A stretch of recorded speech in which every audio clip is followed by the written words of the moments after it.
it's like I just need to work with what I know how to do. Yeah. Or it's like the gear will always be better than like the better gear. Yeah. You know what I mean? Well, because you don't need like good gear to make. Well, I shouldn't say you don't need good gear, but you don't need the most fanciest gear to make good shit. Right. You know, you just need to understand it and hone in on your skills. These microphones are the Behringer XM 8500s. They cost you $21 happy age. When talking about like justifying shots, having a cool shot for cool shot's sake, there's a shot in your film that I think really did work and made sense in Morning Glory. It's the death shot with like the mealworms and stuff. Shout out mealworms. I had a leopard gecko, so I made this up. I love working with worms. That one that's a shot that I almost wanted more of, which is good because I don't get that feeling a lot when there is like one of those, like it reminds you of Psycho, like one of those showstopper shots that just shows up in a film. Usually people just linger on that for way too long. It's like, look at what we did. Look at this. And that was it's like so the cool. point. I wanted it just like I think it was like I kept it for like 2 beats and then it's gone. Yeah. Yeah. And that was also after a super long shot where you can't see what's going on in that area. So I don't know, that made a lot of sense to me. I was happy to see that. Thank you. There was some other stuff in there that had a similar thing, but that's something I don't see in a lot of short films at sort of this caliber, this level. Yeah. Where like, hey, here's this really cool shot. Oh, and now it's gone. Like you have to go watch it again to see if you want to see it again. I'm not gonna post it all over Instagram and blah blah blah. I'm not gonna lie, that's a little trick that I love doing. I love adding just really kind of, I don't know, I call them my money shots. Like I kind of know like they're my money shots. Like going into the project, I'm like that's the money shot. And sometimes I've only had one situation where that changed and I was just like, okay, well this is the money shot, But I love doing that because then people have to like rewatch it and reanalyze it. But also I feel like my work in general, I love like symbolism and surrealness. So I love, even like when I watch films, I love just like picking out every little detail and trying to figure out why that's there. Like I feel like everything has a reason. And I think that's what makes it fun about art in general, Will you intentionally layer in Easter eggs, for lack of a better word, into your work for people to find? Yeah, 100%. I think literally everything I put in there is with intention. Like, I know we've never like indirectly worked on a set together before, but that's something I'm like so, I guess, like really anal about. I'm like, okay, this has to be here because of this reason. But I also just love it. I feel like it, like at the end of the day, it has purpose, it has a meaning. If you're gonna have it in the background or in the foreground or wherever, I feel like it needs to serve some kind of purpose, even if that purpose is it's just a pink wall because pink, but then pink represent, it's like this whole like but that's just something that I love to carry into my work and it really adds to my passion for it. That's really interesting when you talk about like the color being like, oh, it just is like it's pink because I wanted to be pink and that's the intention. Like, but then there's meaning behind like pink and stuff. But I think especially the depression scene, like, because that's what I was like, that popped into my brain. I think it'd just be fun to have like a pretty pink world for depression. It just felt really beautiful and happy, and it was like the complete juxtaposing. Yep. Yeah. It's interesting. Zach Denny asked me about why the ramen scene in Murphy's Law was green, and he had pieced together. He's like, "Oh, because at the end, like everything's red, and green is the opposite color of red." And I was like, "No, okay." So you're like you're onto something, but not the meaning. That's really cool, but the scene was inspired by La La Land, and that's a callback to that. That's like a footnote. Yeah. I was like, I know that's something I like really doing in my stuff is it's like a works cited in the scene. I love it. Almost. I see that a lot with your work, and I really like praise your work for that. I love seeing that in your work. I love dissecting that part in your work. It's like, there's I think this was in Credit Man as well, where that movie is very clearly inspired by Glengarry Glen Ross and Wolf of Wall Street and Fight Club. Yeah. Right? Those are the main inspirations of that. I still love that film so much. It's so much fun. It really is. Like, Thanks for having me work on that. That was really fun. Oh, absolutely. It was a great set. It was a great set. In terms of the inspiration on that, I felt like to not have some sort of Wolf of Wall Street, at least like reference somewhere, Yeah. it would feel, I don't know, there's something about how an audience will perceive something when it's, I don't want to say self-aware, but also there is some sort of, I don't want to call it a pass, but there's an Yeah. understanding when they can see that, oh, like they know. Yeah, it's that sense of familiarity that isn't like, "Oh, we're copying this film," but this is like a nod to it to kind of I think it's a really good tool to bring in new audiences, especially with shorts and stuff. It's an amazing tool making something inspired by like a timeless piece of cinema. In a way, it makes your project feel timeless, if that makes sense, Mm. in a way. And it's like, and I love the way that you do it because I see so many people like, oh my God, look, we did a Breaking Bad shot. But like, then it like, the plot is basically like a shortened like Breaking Bad or something. With your stuff, there's those little nods, but they're so selected and not, it's not just like copying a shot. You don't copy the shots. It's just like little nods to it that just further that and kind of like even add the underlying theme that the audiences can be familiar with. And I really think that's cool. Mm. It's like half of that is I want to be like, there's something about art that I feel like nowadays, I don't want to be like Gen Z sucks, right? But generally, respect is a very rare commodity. Yeah. I'm finding on both like a human level and also in terms of like respecting work that exists. I have never agreed more with the statement. Hmm. And there's something about having a footnote, having a works cited in your thing that there's a level of respect to that where it's like, hey, we are like acknowledging that we are on the heads and shoulders of blah blah blah, whatever that inspiration was. Yeah. And yeah, I don't know. For me, that's like half of the equation, and then the other half is it needs to be interesting enough for me to want to edit for like the next like couple days. Yeah. Yeah, I need to have something in there where it's, you know, I'm getting something out of it as the filmmaker, Yeah. as opposed to just like putting it together. Hmm. It makes it a lot more fun in the edit that way too. No, 100%. 100%. Is there anything that you've put in a film where it just like kind of made you giddy, or it's like, oh, I can't believe I get to put this in here? I've had a lot of those moments with stuff I've made. I think it's because I'm so calculated when it comes to stuff. I get super excited. I think every project I've had one of those moments, like Parable the Pomegranate that I shot, that I crafted at like 3 a.m. was great. I was so excited to put that in there. Mm. I remember calling my buddy up at literally like 3:50 and I was like, "Oh my God, look what I made. I'm FaceTiming you right now. Like, look at this. Look at this." But it's like that child like kind of wonder you get with making films that I think is just so important.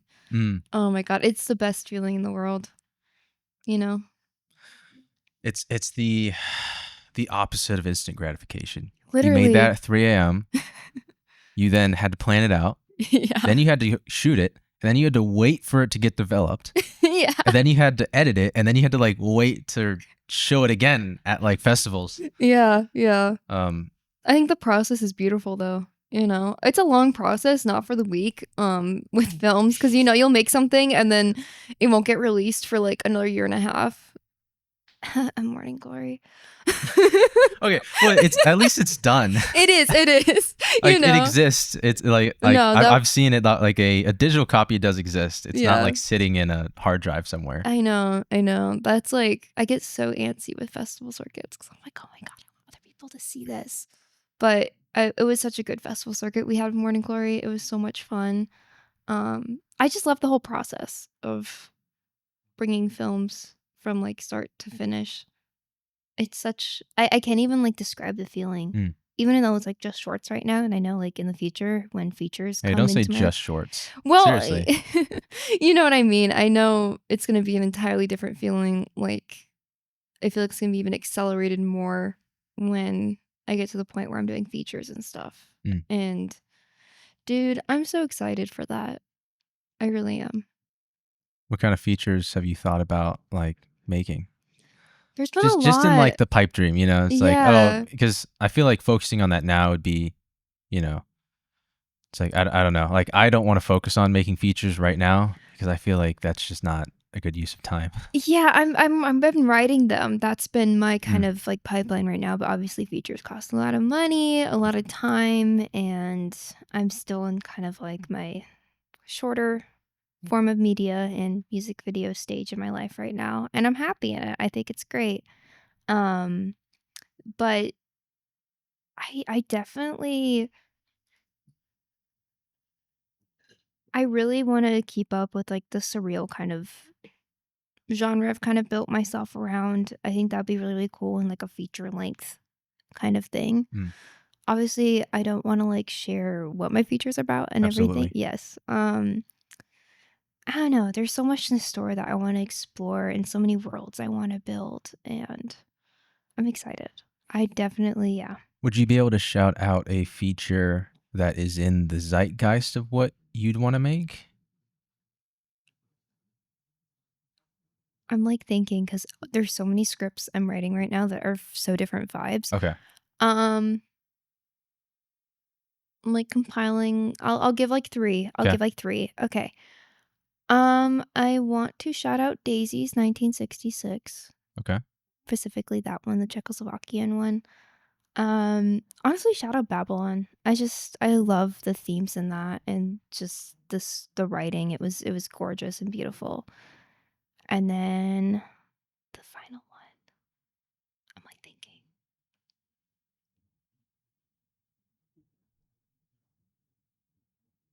It's like in the back of my brain. I have to like dig it up. Um, hmm. I'll give those two for now. And Okay. if I think of it, Okay. I don't want to be like here like Yeah. like going through like a little like letterboxed in my mind. I don't use letterboxd. I don't need. Yeah. I I've don't either. tried. I've tried. I've tried. I just I don't know. I can't. My letterbox is really cursed. My podcast is my letterbox. That's kind of Yeah, yeah. That's why I love like talking about it, but I'm not gonna like write. Which like shout out to the people that do write like literary, like masterpieces of like MLA reviews. format. Yeah. Like beautiful. I can't do that. I can yap. Yeah. It's like, oh, the movie's good. There you go. Like I'd rather put that writing time into a script, but like, you Right. know. I don't know. Some of the films that I think about, like when I think about making features, is Good Will Hunting in terms of like just following a very specific like emotional relationship, I like that, yeah. right? Or like there's not a lot of action in Good Will Hunting, in Good Will Hunting, and it's not a very like it's not a very high concept film either. Yeah, but It's very very bare bones, and it's based solely on dialogue and performance. I think it's beautiful though. Movies like that, and then pipe dream stuff like beyond. Oh, like making features like beyond that would be movies like Ford versus Ferrari, Yeah, where it's like these. I don't want to say that because that movie wasn't super high budget, but it was super like there's so much time put into that film. yeah. It really hit the marks it needed to hit. Mm-hmm. You know? So like films like that, like I don't know, when I see movies like that or even Ocean's 11, Yeah. where it's like, oh my gosh, like the attention to detail for the amount of time that it must have taken to make that, Yeah. to maintain that level of detail is insane. Yeah. Something I wanted to bring up, like I don't know if you have these, if you could talk about one of these, where it's these super tiny moments in your own stuff that you've made, Yeah. where nobody will notice it, but it's like your favorite thing. And every time it comes up, you're just like, yes. And you know no one's going to notice it. Yeah. Something like that for me was in Murphy's Law, in the ramen scene. There's a part in the backing track of Blue and Green by Miles Davis that's used in that scene. Yeah. Where Miles has this slight hesitation in his line that he's playing on the trumpet, and then he starts playing it, and that mirrors exactly what Caleb Conver's giving in his performance, like Mhm. at the exact time. So it's like he and Miles are like the same person in that scene. Oh, that's cool. That's And it's like cool. nobody will ever notice that. But you're just like, But like every yes. time I see that, I'm like, like there we go. That's like in terms of like just individual scene pacing, like that just like blows Yeah. my mind. I was like, man, like that was not. There's no way that could have been intentional, but I'm really glad that that worked out that way. Yeah. No, like looking back on it, I've definitely had a lot of moments like that. I'm trying to think of like the most recent one or the one that's like sticking out like a sore thumb the most. I think it's in Morning Glory during the bargaining scene. Okay. I think it was like the fifth pass I was doing on the film because I was just like perfecting the shit out of it before it hit festival circuit and all that stuff. Um, it was cut entirely differently that scene beforehand, and I was like looking through coverage and stuff, and it was a take we didn't have marked as my favorite, with like scripty notes and stuff. And I was looking back on it, and there's same with that like, little like slight kind of hesitation look, which I think that's why this popped into my brain. But it's right after she gets her cigarette from the gas mask girl. And Man, I wonder who that could be.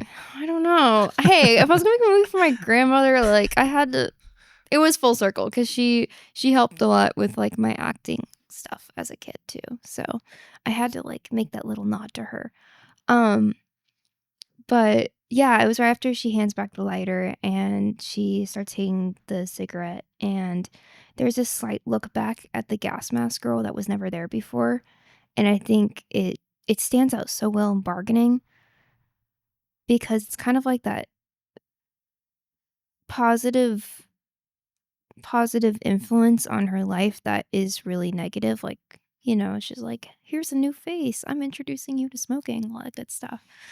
Um, but just like that little glare back, and I believe she does a double take, if I'm being corrected. If not, it's at least one take, like just looking back.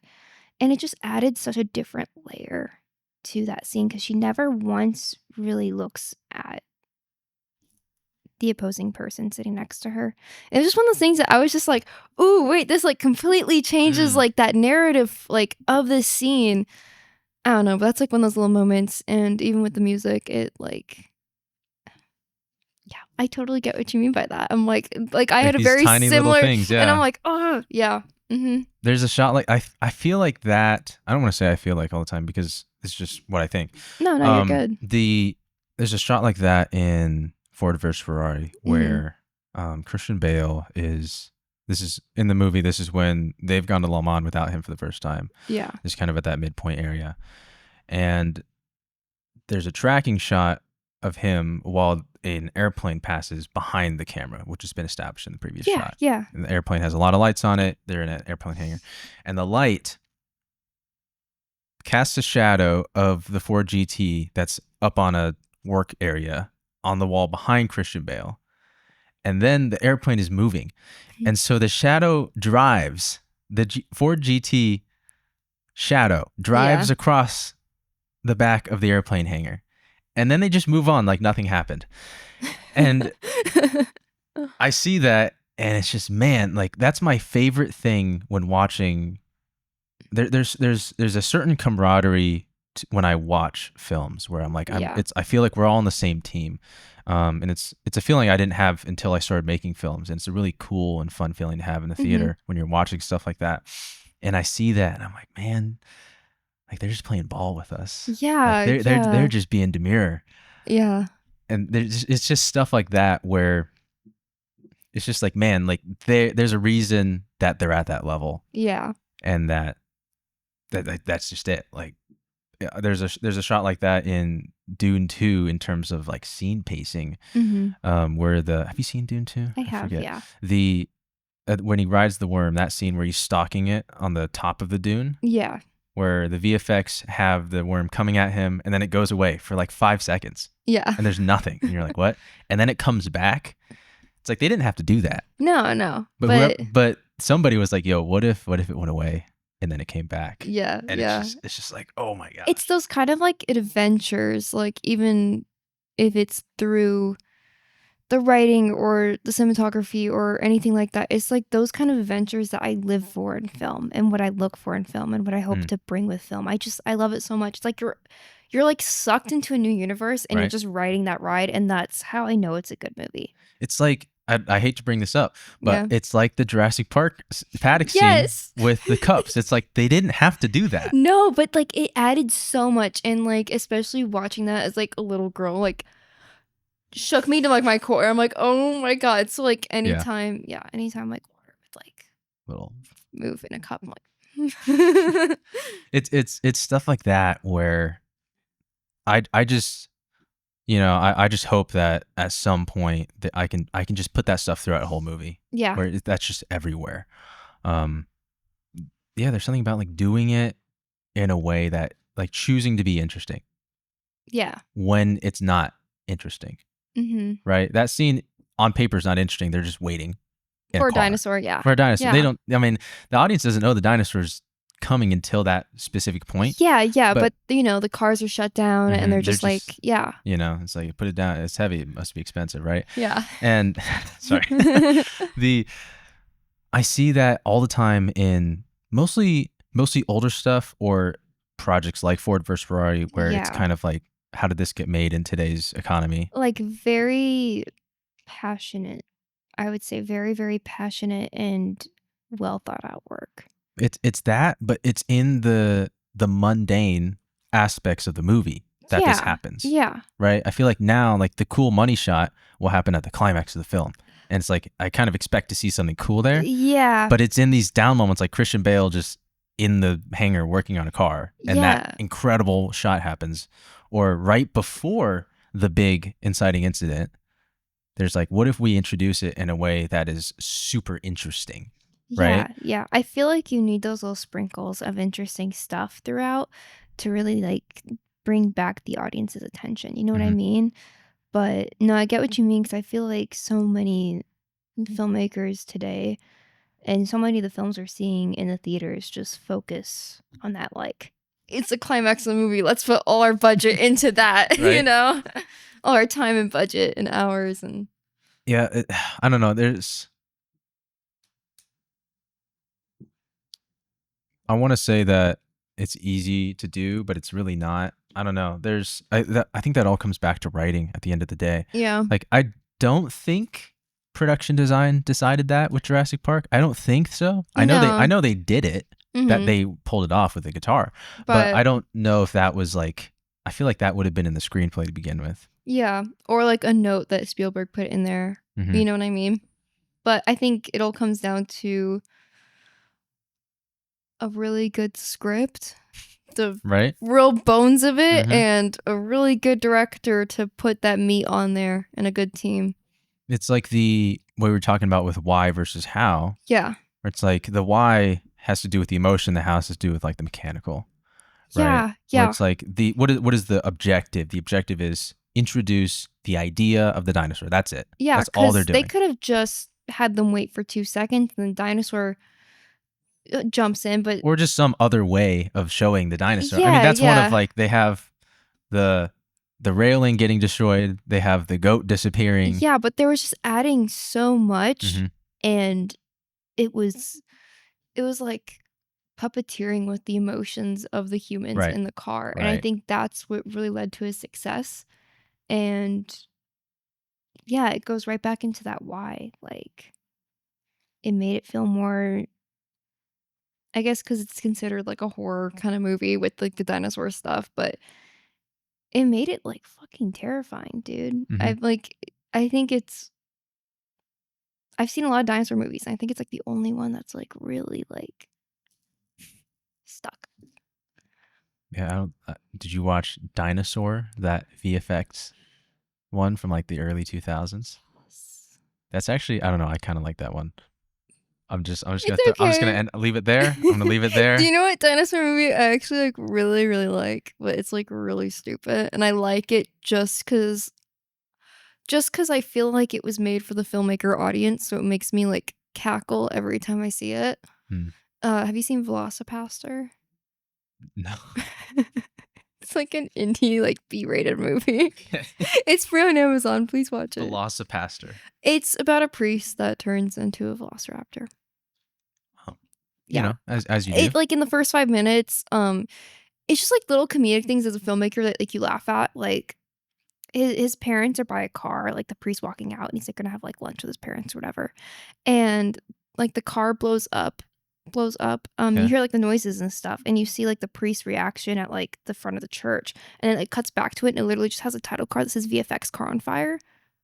With like the noises and everything. It's just like it's so dumb. It's so dumb. But I want to make a movie not like that per se, yeah. but in that realm. I don't know, like I want to make my longer 40-ish minute movie first, right? That's how I'm I gotta finish the Sinatra thing. Yeah. That's in the hard drive, thankfully.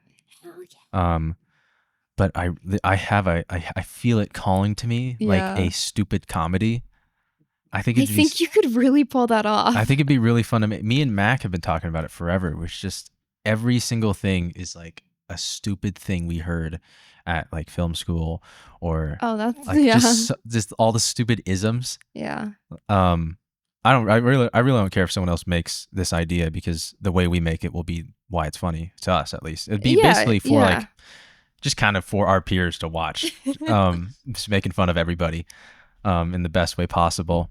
But the idea would be like there's two friends and one of them is like a normal person and the other guy's like this film school nerd and he's always doing film school stuff. Yeah. And the other guy's just getting like progressively more pissed off as the movie goes on. There's a stupid thing that people always said to Max, like, bro, you should be an AD whenever he like said anything about getting something done on time. Yeah. Just, like, have that in there somewhere, but I digress.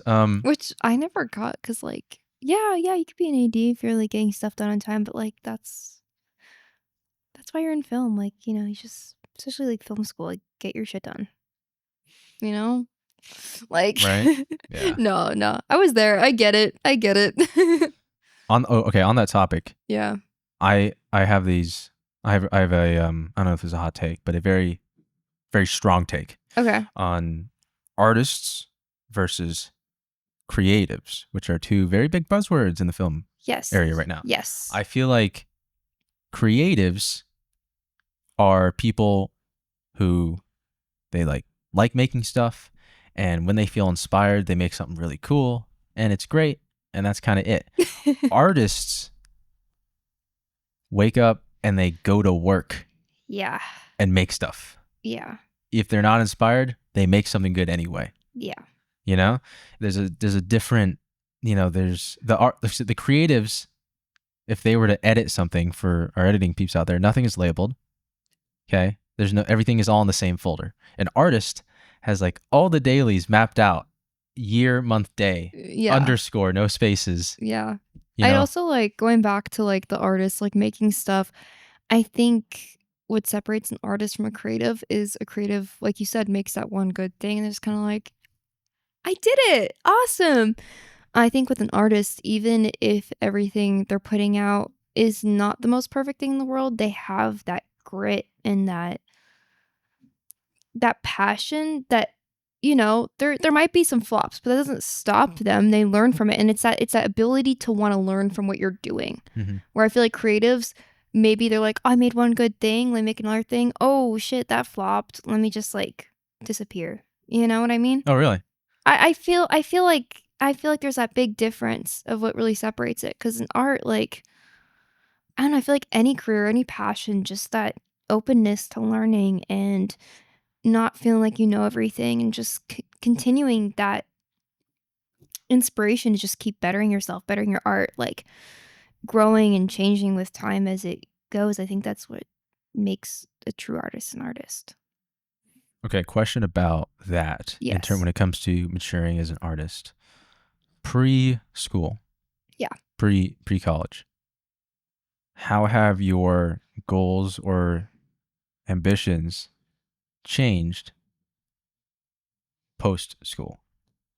Oh my God, that's crazy. Yeah, I'm a totally different person. Right? Completely. Like. So like what's something that was really important to you or something that like you like, oh, I have to like do this preschool and how has that evolved now?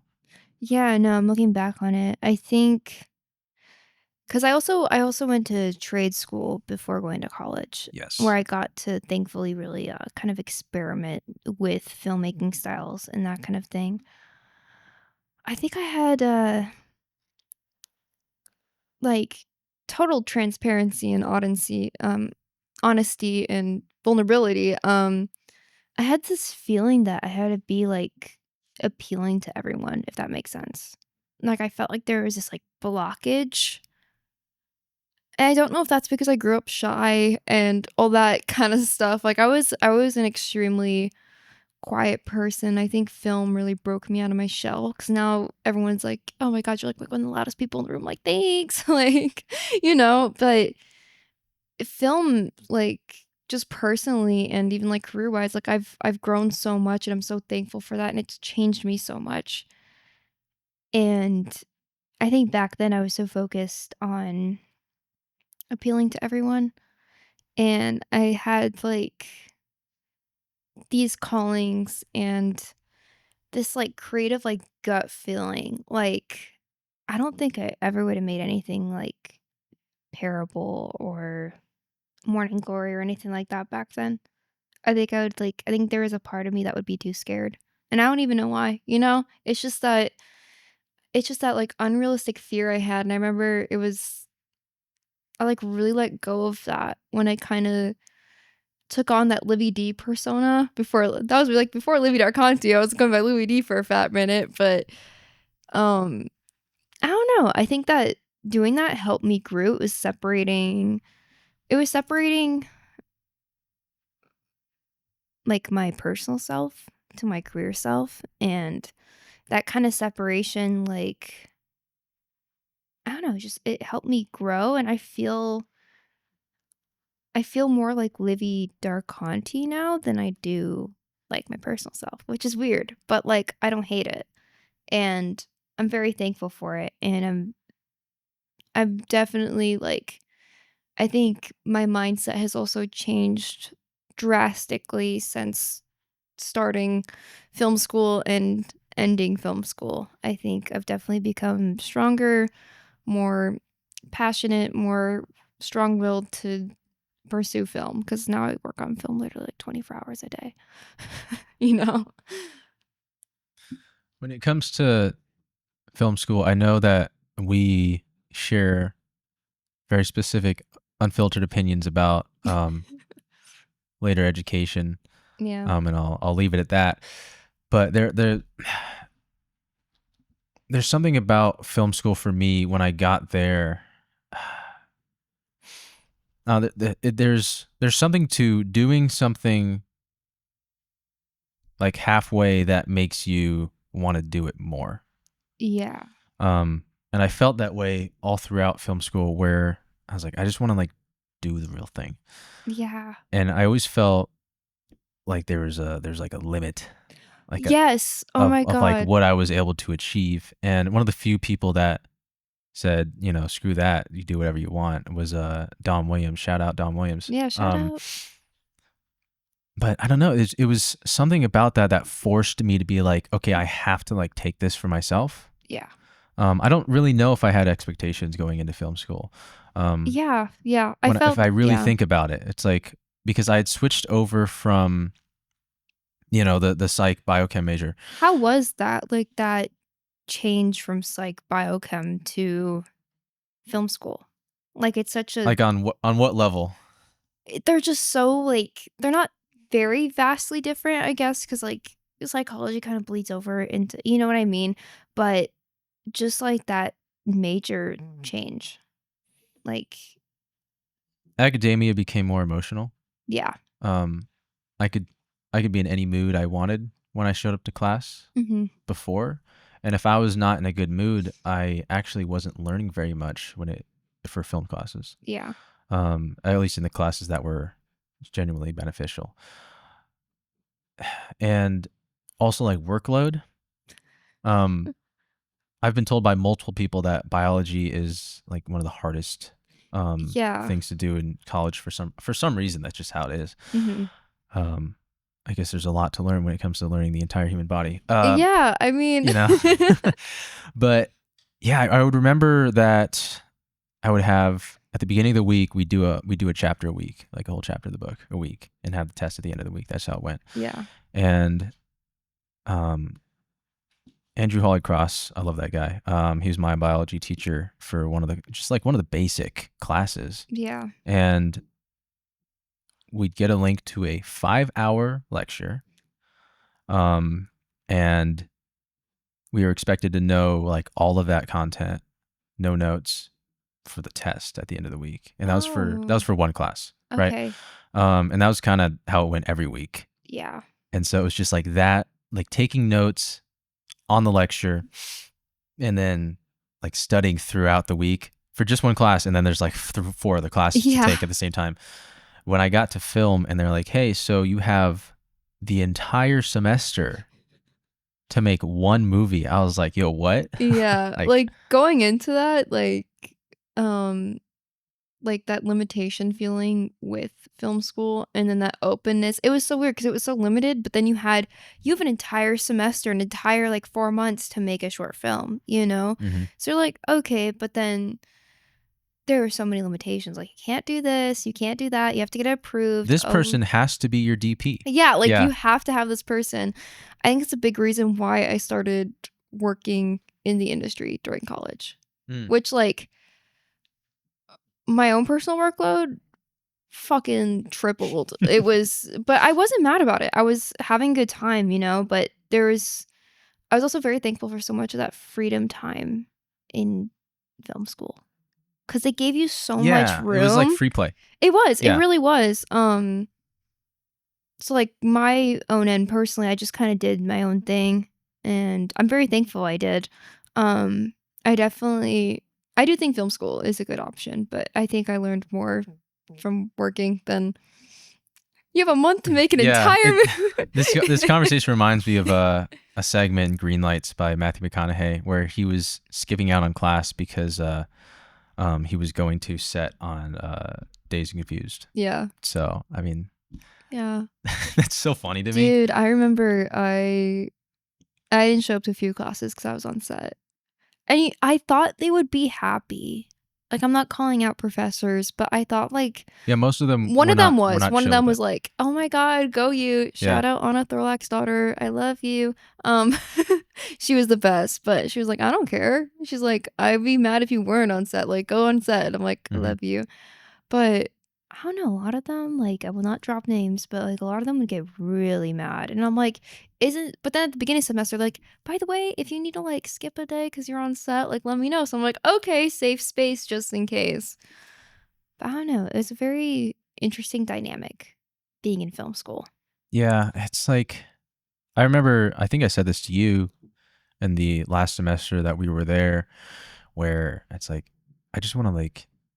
I feel like everything. If I keep making these films for school, it's like where do they go? Yeah. Right? It's just for reps, okay, but like Like, I want to like make something that actually like goes further than this. And I yeah. felt like there's a brick wall in terms of how far your films could get in film school. I mean, you got around that with Pomegranate. I know Yeah. you were able to like kind of get that out of that sort of ecosystem, but Yeah. I think my thoughts going into that with a lot of the films I made during, because obviously it's a learning experience. You're making films in film school, all that stuff. But like the ones that I really think have something sustainable that doesn't quote unquote feel like a student film, which is a really, I don't know, I have this conversation with a lot of people that I, work with and have been to film school with is like there's that feeling of a student film with some kind of stuff. I don't even know how to describe that, but you can just like you feel it in your heart and you're like, that is a student film. Like that is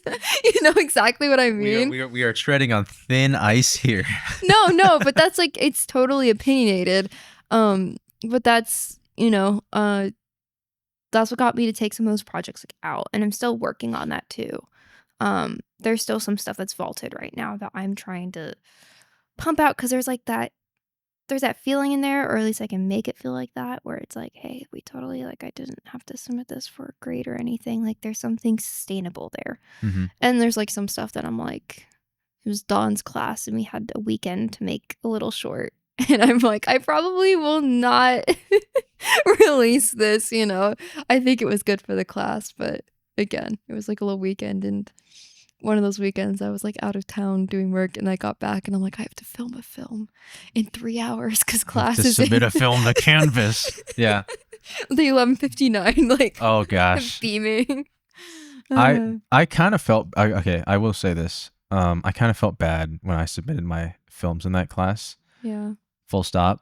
Because, like you said, it's like, oh, I feel like, oh, there's just like a weekend to make this. Yeah. And then literally like Murphy's Law was one of those submissions that I put in, and I was like, it got to the point where it's I don't know. It just I felt bad. I don't know. That's a whole nother thing to unpack. Where it's like why that I felt bad about submitting stuff like that to that Yeah. class. Where it's like, oh, you should feel good about like trying your absolute hardest on whatever you're doing in And you should. academia. Yeah. But it's Yeah. like I was sitting in that class like watching my film, and I was just like had my hands on my face. It's like, oh no, like they're gonna think like I'm a freaking tryhard or something, because it's like there'd be a film that's like clearly somebody made over the weekend, and I was like, there's Yeah. a certain Yeah. cap to that, and then I turn something in. It's like there's like 8 locations. Dude, I It's loved it though, because it showed that, like, I'm not saying, like, like, oh my God, you had time in your hands, but you used your time well. Like, you actually, like, tried. You actually did the assignment. You used that assignment as something to, like, a stepping stone to actually, like, make something. mm-hmm. Because, like, my end with, like, my films I would submit for that exact assignment, I didn't have a lot of time, but I still tried my hardest with the time that I did have. But I really enjoyed seeing what work you would bring in, because I'm like, that's someone that cares. That's someone that's putting in effort, I appreciate that. Yeah, of course. I don't. I just find it weird that this is a problem with all of late stage academia, which is one of the reasons why I want to eventually go teach at a college for film. Hell yeah. Where it's like, how do you balance the whole? I'm not forcing you to do this because it's art, Yeah. right? I'm not forcing you to have an opinion. I'm not forcing you to reach into your soul and like pull something out, right? Yeah. But at the same time, I need you to submit something good. Yeah, like, this is, if you can go, like, 0 to 100 with it, but this is like a stepping stone opportunity for you to make something good. So what are you gonna do with that? It's Right. kind of like that, like, here's an opportunity presenting itself. You can either do a shit job on it, do an okay job on it, or do the best that you can, you Mhm. know? Yeah, I don't know. Like, if you were to, okay, let me challenge you this. Yeah. So, having within the last couple of years Mhm. been in academia regarding like film school stuff, tomorrow, let's say that you have to go teach a class. What are you teaching, and what is the thing that you absolutely like is most important takeaway for the students in that class? I think there's a lot that could be said. I think at least what I took from film school, just from, like, talking to other peers and stuff like that, is a lot of people are afraid to make stuff. I don't know, I think it's getting over that fear and just creating it because it's art. Like, if it feels good in your gut, go for it. If it sucks, it sucks. If it's the next Mona Lisa, like, hell yeah, let's celebrate. But I would just, like, talk to so many people, and they'd be like, "Oh, I have this idea, this idea, this idea." And I'm like, "Oh my god, those sounds so awesome." But they're like, "I can't make it right now, though." And I'm like, "Why?" Like, like, I mean, it makes a little sense, like, if you were pitching, like, the next, like, like, Dune Part 3 or whatever, you know what I mean? But, even then, it's just like, take a shot, go for it. Like, I think that's something so important, is to not have those restrictions or those feelings of restriction. Mm. Because I feel like when we were in film school, yes, there was restrictions. Um, a lot of that was safety, which safety first makes sense because you're in a school and they don't want you to sue them because, but even with that, I feel like we'd have so many more restrictions beyond that. And I think that limited a lot of people on what they're making, which is why we saw like 50 films with alarm clocks in the beginning and someone getting ready for school or something. And I think that's something so important to teach is to make, especially when people are learning, is to make a comfortable space for people to like Mm. express themselves. I think that's such an important way to go. And also teaching them to put in your best efforts. Like sometimes you're not going to feel it, but what are you going to find in this opportunity that's going to make you feel it? Because it could help you progress so much more, Mm. you know? And if you're not in it to win it, like, get the fuck out. I do want to admit that I have made a film with an alarm clock No, in no, I'm it. not saying that. I was guilty of that, like, in trade school, too. You're fine. Freshman year of the film program. That's okay. That's okay. It's actually a pretty decent film. Regardless, Mac will know what I'm talking about. That's a really that's a very different response than I was expecting. Yeah. It's a very different response that like what I would say to that question. But I think it's really important what you're talking about, because speaking from experience, I would say that a lot of times once you get like to a certain point in your film journey, you forget like what the break-in period was like. Yeah. And Yeah. what you're talking about where it's like, oh, I can't make that because, Yeah. right? Not because of any technological limitations or anything, but just Yeah. like some sort of like mental block that's in At there. least from, like, my experience, like, talking with others, it's just that's, like, a major thing Mm. that I would run into with people, and it's hard, like, I get it. I get it, it could be scary, but I think there's also some adrenaline to that. Mm-hmm. I think that's why I like film so much is because it's, like, such a stressful industry, but you get those, like, adrenaline rushes where it's like, Right. "Fuck, we have 5 minutes to get this shot," and you're like, "Fuck, we have 5 minutes to get this shot, let's fucking do it," you know? Sorry for my cursing, but I'm just really passionate about film, but it's just moments like that, you know? But what would you leave with film students? Before I get there, I still want to like You're really good. harp on what you're talking about here, Yeah. where I I don't know, like that you really like made me think about this. I really forgot what it felt like to be afraid to show your work to somebody. Yeah. It's like one of those, like, early baby steps. It's literally like a baby trying to walk for the first time, like, there's so many, like, stumbles and stuff, but once you do, like, everything I think at the end of the day, you just don't have to give a fuck about what people think, which I think is such, like, a real take. Obviously, you do because like, there's people watching your work, but art is so opinionated that I think just doing your own thing, and if it feels right to you and there's people that connect to it, you did a good job. I think it's about taking that journey inside Yeah. and really understanding that I don't know, there's a certain level of egocentrism that we get when we are, growing up, Mhm. teenagers. I gotta find my place, right? Everybody's watching me. It's like I got it. Like you get a pimple and it's the end of the world, Yeah. right? It's like everyone's gonna look at my face, Like, "Oh my god." right? And nowadays, like I don't know, it's hard because I feel like I had to grow up a lot because of COVID and just like a lot of very specific situations among the performing arts program at my school. We went through a couple band directors.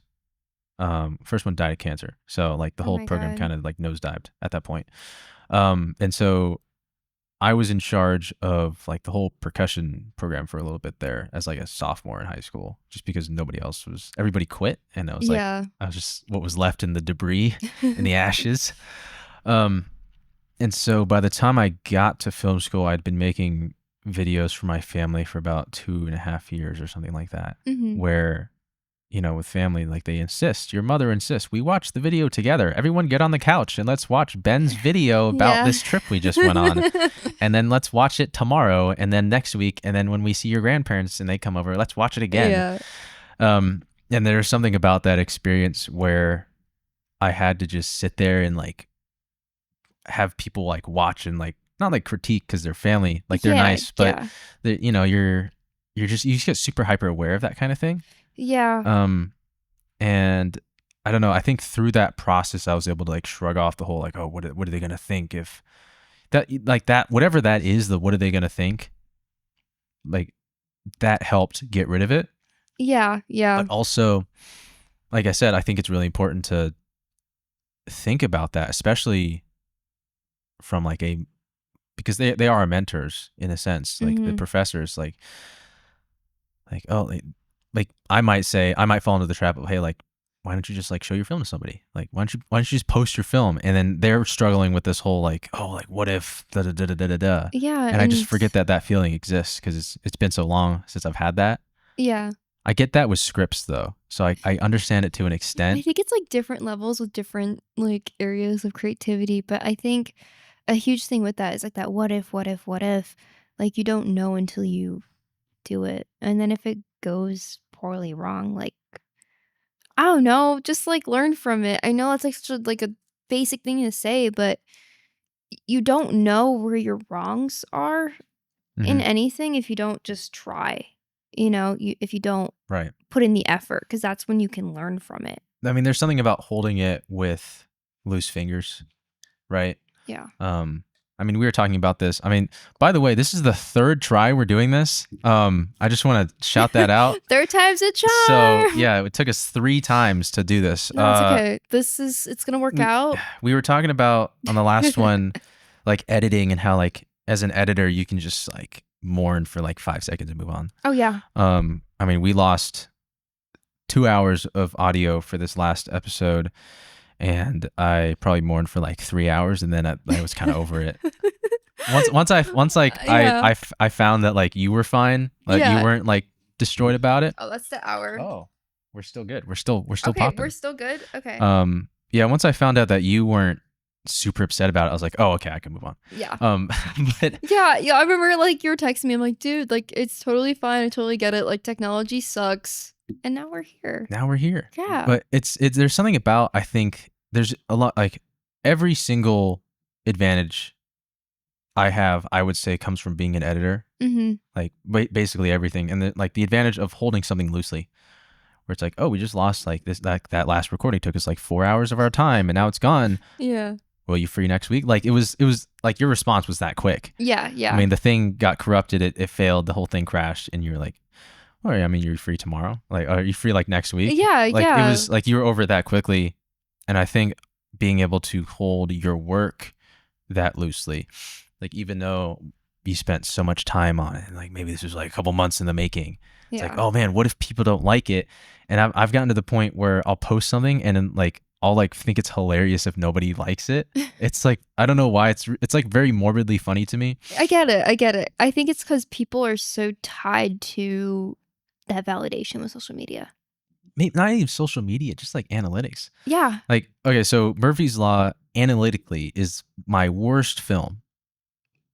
Okay, analytically, and I have more people people who talk to me about like stuff that I've made only really talk about that film. Like Yeah. they really like that film, like on a human level, and like how deep it is within like Mm-hmm. people's recesses of their minds.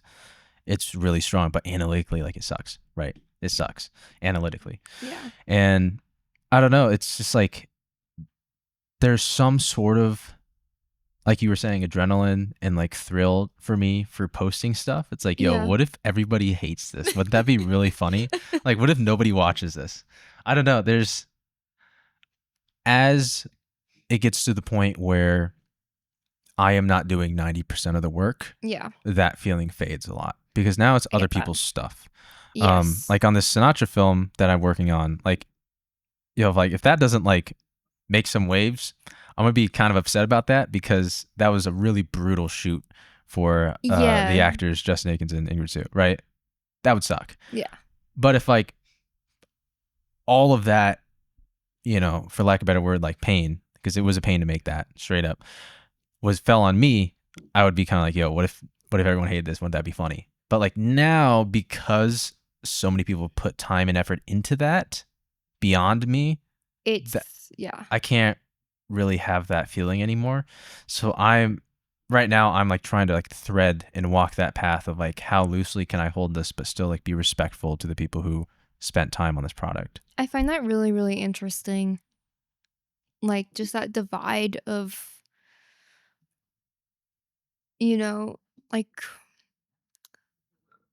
not tying yourself to those analytics, but also wanting it to be successful in Mm-hmm. analytics because of the different people involved, you know? I feel like with my side of things, with that, I don't.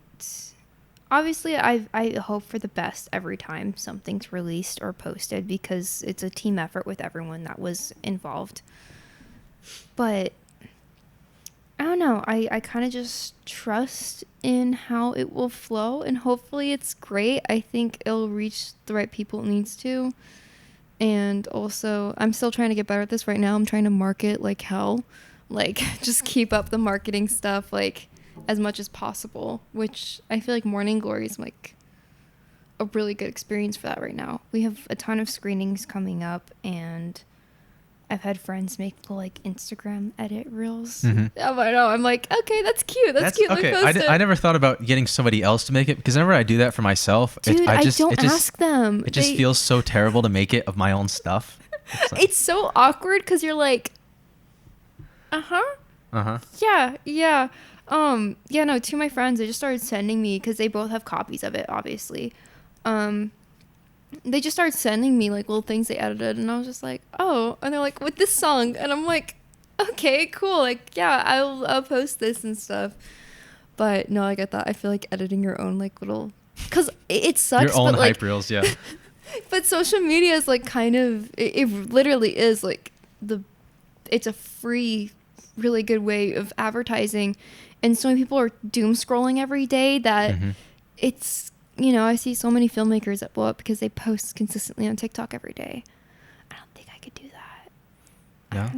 I don't know. I want to try, but I don't want to, like, but then a lot of them get that influencer, like, status, Yes. and Yes. they're not, it's like, what's up, everyone? I'm on set. I'm like, I can't do that. I can't. I keep looking that. Why is it just the? Do you just not like the influencer vibe, or is there? I don't know. I don't think I don't like it. I just think for myself, I just like being locked in on my work, and I don't feel like that kind of personality does well, I guess. Okay. Like, Okay. like, if I'm filming myself being like, hey, what's up? Like, we're working. No one's going to watch that. They're going to watch, like, those super energetic, the personality I'm talking about. It's a I know what you're talking pretty about. universal personality. Shout out Peter McKinnon. But, like, I don't know. But going back to, like, the hype reels about yourself, it's such an awkward experience. Because you're like, yeah, but then you're kind of, I get little moments where, like, I'm editing it and I'm like, oh my God, I can't believe, like, I did that. Like, I'll look, it's like little memories, like, I did that, Yeah. But then you're watching it and be like, oh my God, I'm posting a hype reel Yeah. of myself, yeah. The this place here, I run a page for it where, like, it's just talking about, like, stuff we're doing. Like, I probably should have made some more content about that tarot deck That's okay. thing, That's okay. but it's like, I just felt like throwing on the tunes and just locking in and building this rig. Yeah.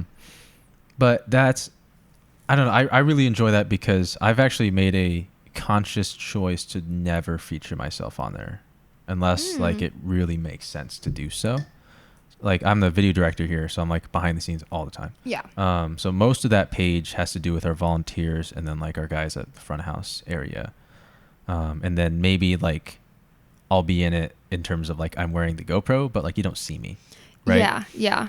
It's like the only way you would know that I was running it was because I'm just never in the content. So it's like, well, he must be behind the camera then. Yeah. But other than that, it's like maybe I'll do, like, a video director cam, like, switching stuff, like, for content like that. Like, that would be the only real area. But yeah, like, that's one of the ways that I feel like I can just keep throwing content up there because it's not about me. Mm-hmm. And I don't know, it's hard for me to make content promoting myself on, like, social media stuff. No, I get that, because I think there's a certain level of vulnerability, and I don't want to call it acting, but at the end of the day, acting that you need to keep up. And I really think there's that border between like creative influencer and filmmaker, if that makes sense. Like, not saying that the creative influencers are not filmmakers, but I don't know. Sometimes I feel like they're too focused on talking about the art than like doing the art, if that makes sense. That makes sense. Yeah. Like, I don't know. Some people, this is a really interesting conversation because it's content. And I love content. Content. You're like, I eat it up. I love content. No, like the whole algorithm thing is fascinating to me. But for some people, the content, like the Instagram stuff, that is like the art form for them. It's like how many like good reels can I push out a week? Like, I think those are like different. Like, that is like the passion, and also like even at this point, like a career at that point, because they're making money off that. Yeah, it's monetized. Like, this guy, Life Through Optics, he's a car photographer. Ben Hargraves, he's one of my favorite creators. I don't shoot photos. I don't shoot cars. But you just love watching his stuff because the vibes he brings is so encouraging. He's on the side of like, he's always promoting like old cameras and like old gear. And it's like, I've seen him before. Right? I think I've sent you his stuff before. You have. That for me, like, I like almost never, I never look at his photos. It's like, oh, you shot a McLaren? That's cool. Yeah. I want to see the GoPro video that you made while you shot it. Like, you know what I mean? Yeah. Whereas like for me, that is like the quote art is what he's doing around it. And I think I don't know, it's a certain balance. It's like, what do you want to do? I don't know if you can do both. Really? Yeah. It's hard to do both. Like, it's definitely possible, but at the end of the day, there's that dedication divide. You know what I mean? Like that time dedication divide. Yeah. Because, yeah, like you have to like film yourself making it and then you make the thing. It's great. But then you have to like edit all the stuff of you making it. So it's like double the work. Yeah. Right? The way that I've kind of treaded it, I'm not sure if I'm super happy with this, how it is right now, but it's just where I'm at. It's just like, I think we talked about this on the last Corrupted podcast where like limiting what people see of your output. Yeah. We right? talk about like this. Narrowing the lens in a very specific manner where it's like, hey, I'm only going to like post this at this time or this type of content. That's like, I'm not going to repost anything. Like, I don't know if I've ever like reposted something that wasn't my own thing. I get that. On my stories. I very rarely do that. Like, I might do it if like a project I worked on. Yeah. But and again, it's like, that's quote my work. I get that. Yeah. Or if like, I'm not going to repost at Sony Cine on my, you know what I mean? Yeah. Like I'll repost stuff if there's some kind of connection to it, or, you know, if it's someone close to me promoting their stuff, like, I'm like, yeah, you know, like I'm promoting you, but I get that. I really do get that. Where it's like I think I talked to you about this also, where I want everything that I'm outputting to be at like such a high quality beyond what's normally expected in that medium, where it's like the story posts that fade in 24 hours should be at like main grid pinned post level content, you know? Yeah. It's like, I'm not posting anything. There's like no straight out of iPhone photos there. Everything's been through Lightroom first, you know? Dude, like, don't expose. Right. But I don't know. It's a weird thing, especially at this level where it's like like you said, you have to like be a personality where it's like, yeah, you are now the product as opposed to your work. Yeah, which I feel like it's always been a constant thing in the creative industry, but I feel like now more than ever, because I feel like especially like in social media lenses, like we're all viewed as products. Like people? Yeah. Like, and what they can do, like you, Livi Darconte's yeah, like I feel like that's a product. Like, yes, it's a person, but at the end of the day, like the art attached to it, like that's a product. If that makes sense. I feel like I don't know. I just feel so like, I'm trying to describe it.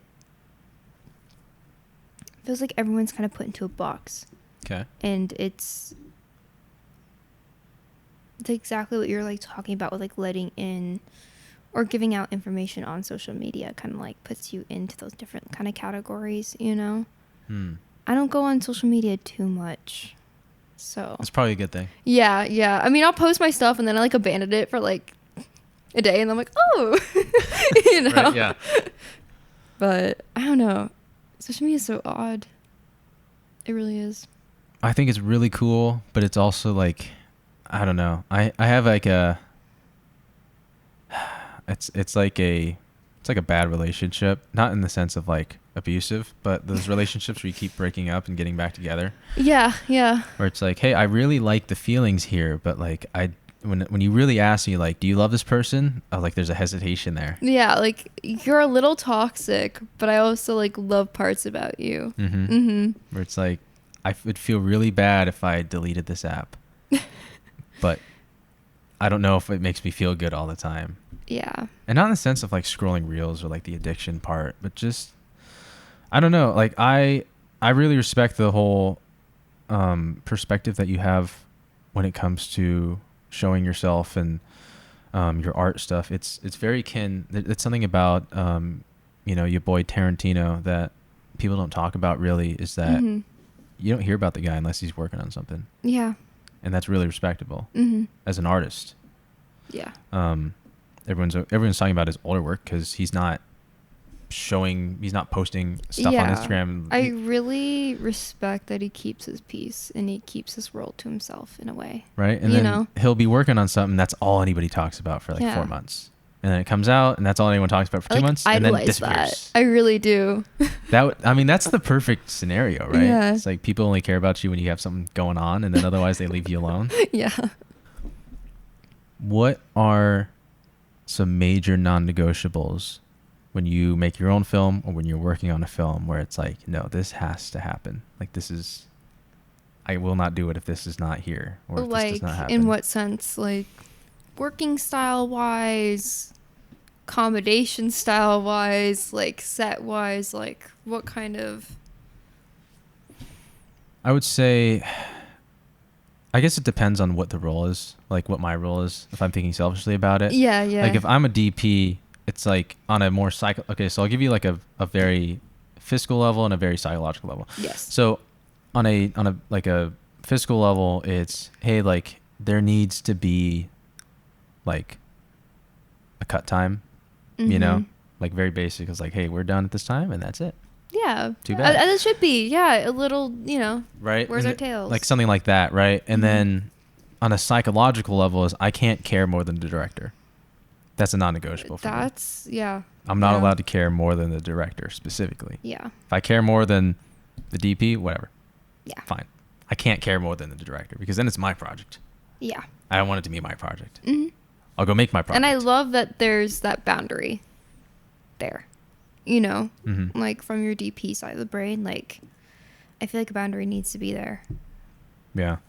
Especially as a DP, that's... Yeah, because exactly like you said, if I cared more about it, I'd go off and make my own film, And there's I feel like you have to pace yourself too. Like this is going to sound really bad, but I think there's a maturity to putting less effort in when the time calls for it. In what way? So if I'm DPing a film and it's clear the director really doesn't care about something, or that I'm starting to care more than them, I need to pull back. I 100% get that, because I feel like if the director doesn't care and isn't bringing up the team, because the director always should be the one that cares the most on the set. Like they should care way too much that like in your job you're like, chill, like but I totally get that, because I feel like I see a lot of people in that directing position that don't understand the leadership power that position has. And I saw this in like film school too. Okay. You know what I mean? Like there's certain leadership in passion driving, obviously, because that's your vision, that's your passion. Everyone's there to help aid to that passion, right, and make it come to life. So if you're not giving a shit about it, why should anyone else on your team give a shit about it? And there's that There's just that dynamic that needs to be there, and that level of care. Right. And that's something that I really like seeing when I'm ADing or producing on another shoot. Is it's like the same way. Like, I can't care more than the director, because if I do, like, I'm just gonna go off and do my own thing. Well, even I want to steer it away from like a negative connotation. Oh no, not negative. Yeah. Of like, oh, a director doesn't care. But even if the director really does care, but for some reason that you just really care about this, for some, like, there's a film I worked on where the director very much cared about the project. Yeah. But I was just putting way too much in. And I get it. and I should have pulled back, and I didn't. And then I got physically ill from the amount of like how much I was pushing myself to like contribute to this Yeah. project, that really I should have taken a step back and like, hey, I need to use, like, as a DP, I need to use the director as a barometer for how much Yes. I'm putting into this. Yeah. Because at the end of the day, it's irresponsible to yourself. Yeah. No, 100%. It's like I should be shot listing this out like insanely if I know that the project doesn't call for that. Like, I don't, Yeah. Yeah. that's something I've been working on a lot, and like I've been making some progress when it comes to the editing side. Yeah. I know we've talked about that, where it's like, hey, like I would like you to at least tell me which shots you like the best before start doing the assembly. Scripty notes, anyone? Right. Like, can you just look through the dailies, please? Yeah, please. But no, I get that. I don't think it's like a negative. I don't think it's a negative or positive thing. I think it's establishing those boundaries so those positive and negatives don't become, right, what they could be. Yeah, I mean, I've seen this. One of my close friends, I just talked to him the other day. I was visiting him, and he said that, he's getting burnt out from, like, he's like, oh, I was working on this for like a whole day, and then they just didn't even use this in their shot. It's like, yeah. It's like, I almost want to be like, did you do that to yourself? Yeah. Right. But like, I don't know. It's definitely a slippery slope, because you don't want to put in, it gets very corporate in this sense. It does. Where you don't want to yeah. overwork yourself, but at the same time, you want to use your whole budget so you get that same budget approved next year.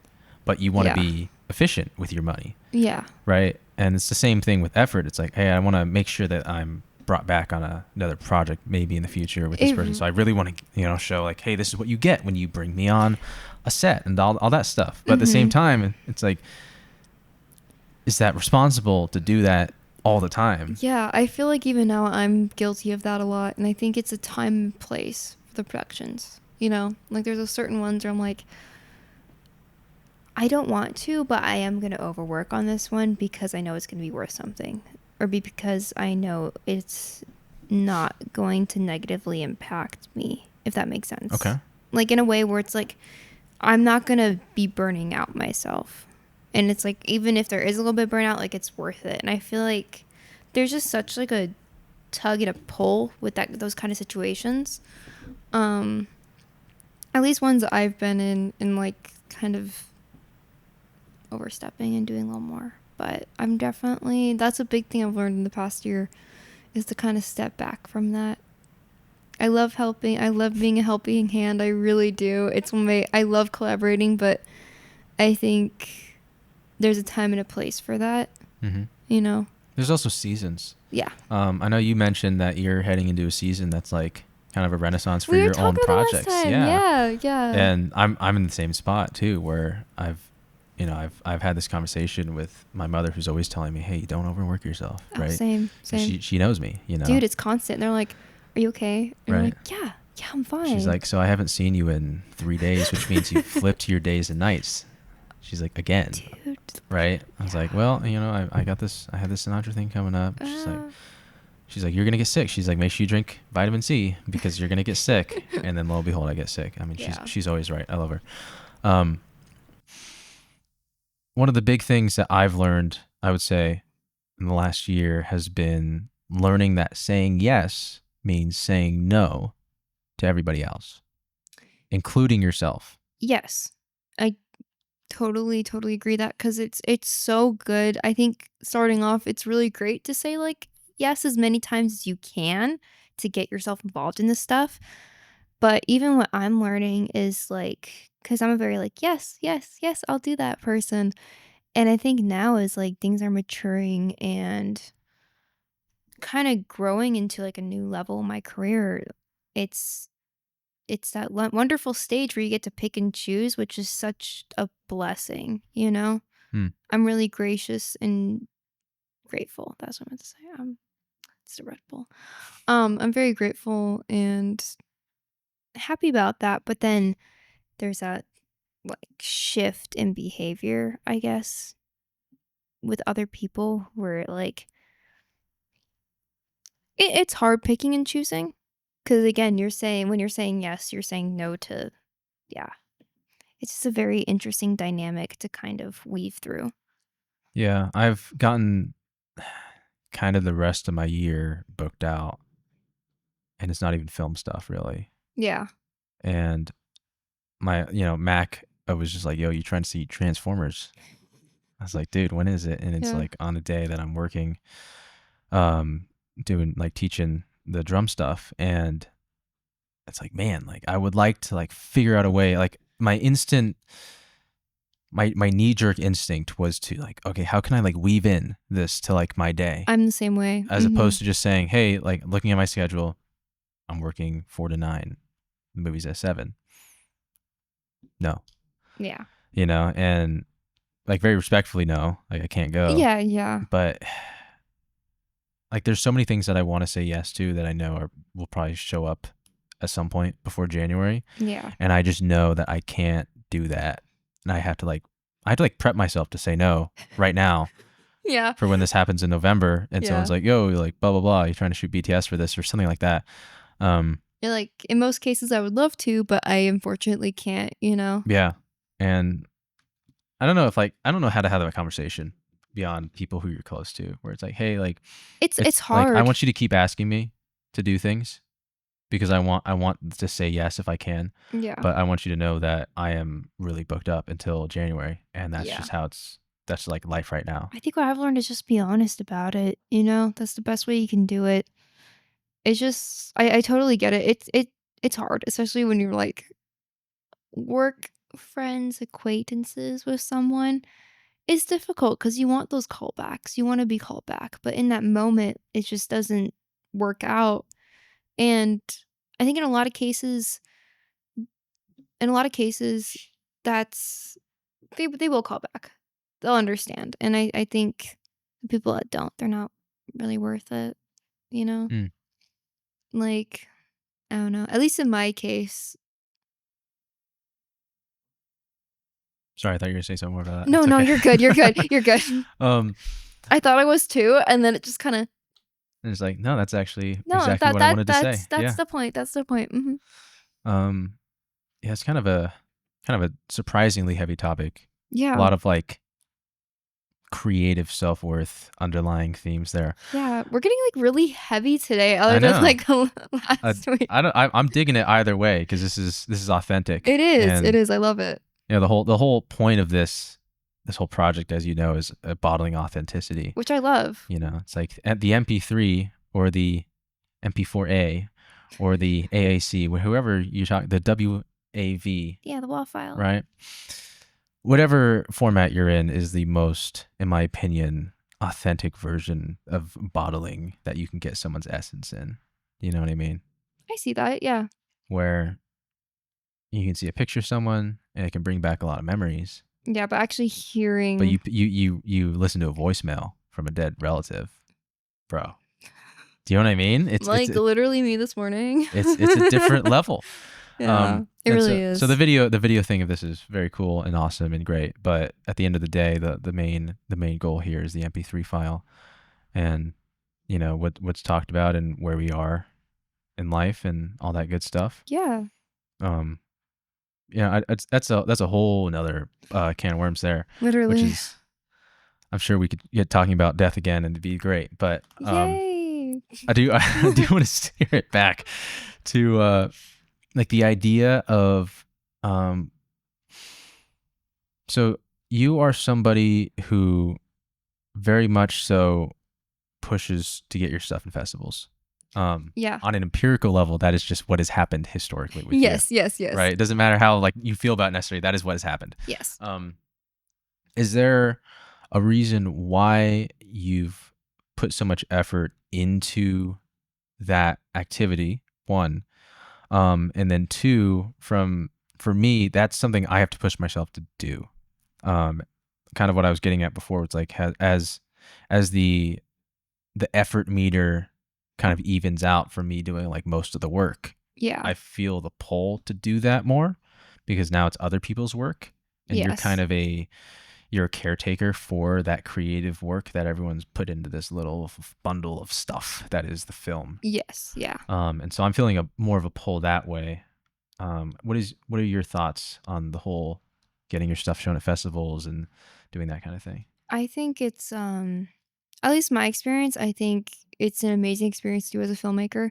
I think it really gives you an opportunity to not only be in these screenings and festivals, you get your work seen by audiences that you haven't been able to reach before, and it's such a beautiful opportunity. It really is. Like sitting down in that theater, seeing your film on a giant screen, getting to see other films at that festival with you, which I think it's also really eye-opening for a filmmaker. Because I remember my very first film festival, everyone it was a student film festival, and, we filmed this film noir on, like, a Rebel T7, a Canon Rebel Let's T7, go. and,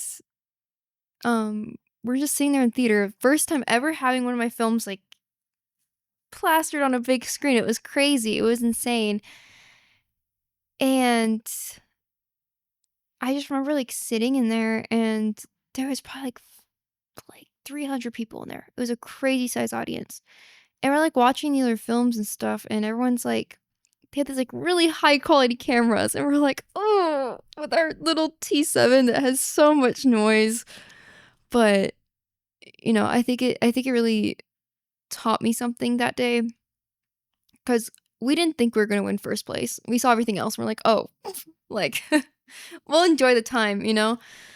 But, like, just like we were talking about earlier, it gave such a meaning that if you have, not tooting our own horn, but we had such a really well thought out story and such, like, a deep kind of thematic marks on our stuff that even, like, we were talking with judges after, and that's what they said sold it for them was a story. We didn't need the fancy equipment, we didn't need that kind of fancy stuff, and I think being in an environment like that, especially if you're a filmmaker that at least at the time, I felt like I compared myself to a lot of people because I was like 15 or 16, like, I'm like, Hmm. "Oh my god, like, I need to be better," and that kinda thing. I think seeing yourself in an environment like that where, because some festivals are competition and some aren't, just seeing yourself upon that collective upon that, like, collective of films that are being shown, and it's a great opportunity for networking, it's a great opportunity um, for other people to see your work. People might like it, people might hate it. There's different kinds of people. I feel very fortunate. I've gotten to travel for film festivals, which is crazy because you meet like different kind of like subcultures Mm. in your country. And I think it's just such a beautiful experience, and I totally recommend it. It's truly truly special, and like I don't know, I hear people talk about like, "Oh my god, you get laurels." I'm like, "Those are so great." They really are, and there's, like, the whole award aspect of it and that kinda thing, which is also so great, but I think my biggest takeaway personally is connecting with different audiences and the networking aspect. Do you ever Okay, so something that I've felt about this sort of thing. Mhm. So Morning Glory, how long has that run been on for since you've completed it? Like since you final export. Final Export was I did festival circuit from, I believe it was November or December until, like, June. Okay. Yeah, it was a shorter festival circuit. Um, And then you're still, you said you have some screenings lined up still Yes. for it. Which So is more like marketing side, like just gotcha. like, hey, come to the screening. We're just gonna watch it. Yeah. But so you're still showing the Oh, movie, right? yeah. So it's been 9 months since you hit final export on that hmm project. Do you ever feel like something that I feel when it comes to that sort of thing is like, oh no, this doesn't represent me anymore. It's been so long since I've completed this thought. Yeah. No, I get that. I get that all the time. Like I'm promoting it right now, and I have so many things I'm working on right now that I'm like, I love it. I love that chapter of my creative life. But I think that's what's so cool is being able to see that. I feel like there would be a problem if I wasn't feeling like that. Mm-hmm. You know, if I still felt like it represented me. Like I think parts of it does, but just what that project was connected to, what that film was connected to, and the meaning behind it. I think it was beautiful for what it was, and I'm really glad that it's being promoted now and being spread to other people. But it also gets me really, really excited because I'm like, oh my god, in those months of like completing that final draft, like I've grown so much, and it's cool because then it gets me excited to release new stuff, and I think seeing that change is really, really important. Because I feel like if I was sitting here now saying, like, yeah, my perspective is still the same, that is like, like not seeing like a growth from that, I think there would be a huge issue. Mm. It's a lot more of a positive outlook than I have on that type of thing, What is which it? is seeming to be a theme here where you have a more positive take on a lot of these I'm trying to be these things positive. here. Maybe I'm just a negative person. No, no. I don't know. Like I feel really, I don't know if I want to say I feel bad. Bad is a very bland adjective, but I don't want to market someone who doesn't exist anymore. I get that. I really do. You I know, it's like, think oh, I would never do that now. Why would I? You know, like even like Credit Man that was shot in October, something like that. it was Um, September? something like that. Yes. Shot last year, I don't. right? Whenever it was, there's a lot of stuff in there that I think is really good on the stuff in terms of stuff I did, Mhm. right? In terms of my work on that film, and there's a lot of stuff where I'm looking at it now. It's like, wow, I would never do that now. Yeah. Like that style of close up, I just would never shoot it that way. But I think in a way, I know you're talking about like not wanting to promote that person anymore. I think I think differently about that because as promoting yourself, you're showing that growth. You're showing that change. Like you a year ago would do that, but I think it's just like this is a cool time capsule to look at. Like back then you would do close ups like that, and now they're totally different. And I think I say that as I like took off like all of my student films from like my trade school off my YouTube. Maybe I'll have like a week where like they're public, like enjoy everyone, bye. But I think I don't know. It's interesting. It's interesting. Yeah, I don't know. It feels different when it's a more artistic endeavor hmm because that's more of like, hey, this is where my head was at when I made Yeah. this. Yeah. When it comes to like DP stuff and more technical things, it's harder for me to want to promote that. I get that. I really, really do. Yeah. I don't know. It's just like I guess that's. I mean, I think about people like Lawrence Sher, legend, where he even talks about. He's like, yeah, I wouldn't do that today. Like that was a stupid idea. Why did we do that? He's an Oscar award-winning Yeah. DP, so maybe that just never goes away in the technical side. I don't think it ever does. But Like, the hope would be that you're able to work on such a narrative level with your shots hmm to where it's like, oh well, this is what the project asked for, so that's why I did that. yeah. As opposed to like this is where I was at with my work. I get that. More technical focus than I shouldn't say more than creative focus, but you know what I mean? Like Mm, using more of that side of the brain than the other side. yeah. Like I used to fall into that trap. I was like, I only want to shoot 239.1 and nothing else. Yeah. I was like, oh, but none of my monitors will show me 239. It's only CinemaScope 235. So I'm going to be the 235 guy, Yeah. as this podcast is shot in 235. It's But okay. You're carrying on that tradition. but nowadays I don't feel so like attached to a specific like it sounds very menial, but a very specific aspect ratio. Mhm. That may be because aspect ratios have become very trendy now, unfortunately. Or it used to be like, my little corner of, Yeah. film They're forums. not It's like, underground anymore. I know. It's like, oh, did you know this was shot in a 185? What? Um, but I digress. It's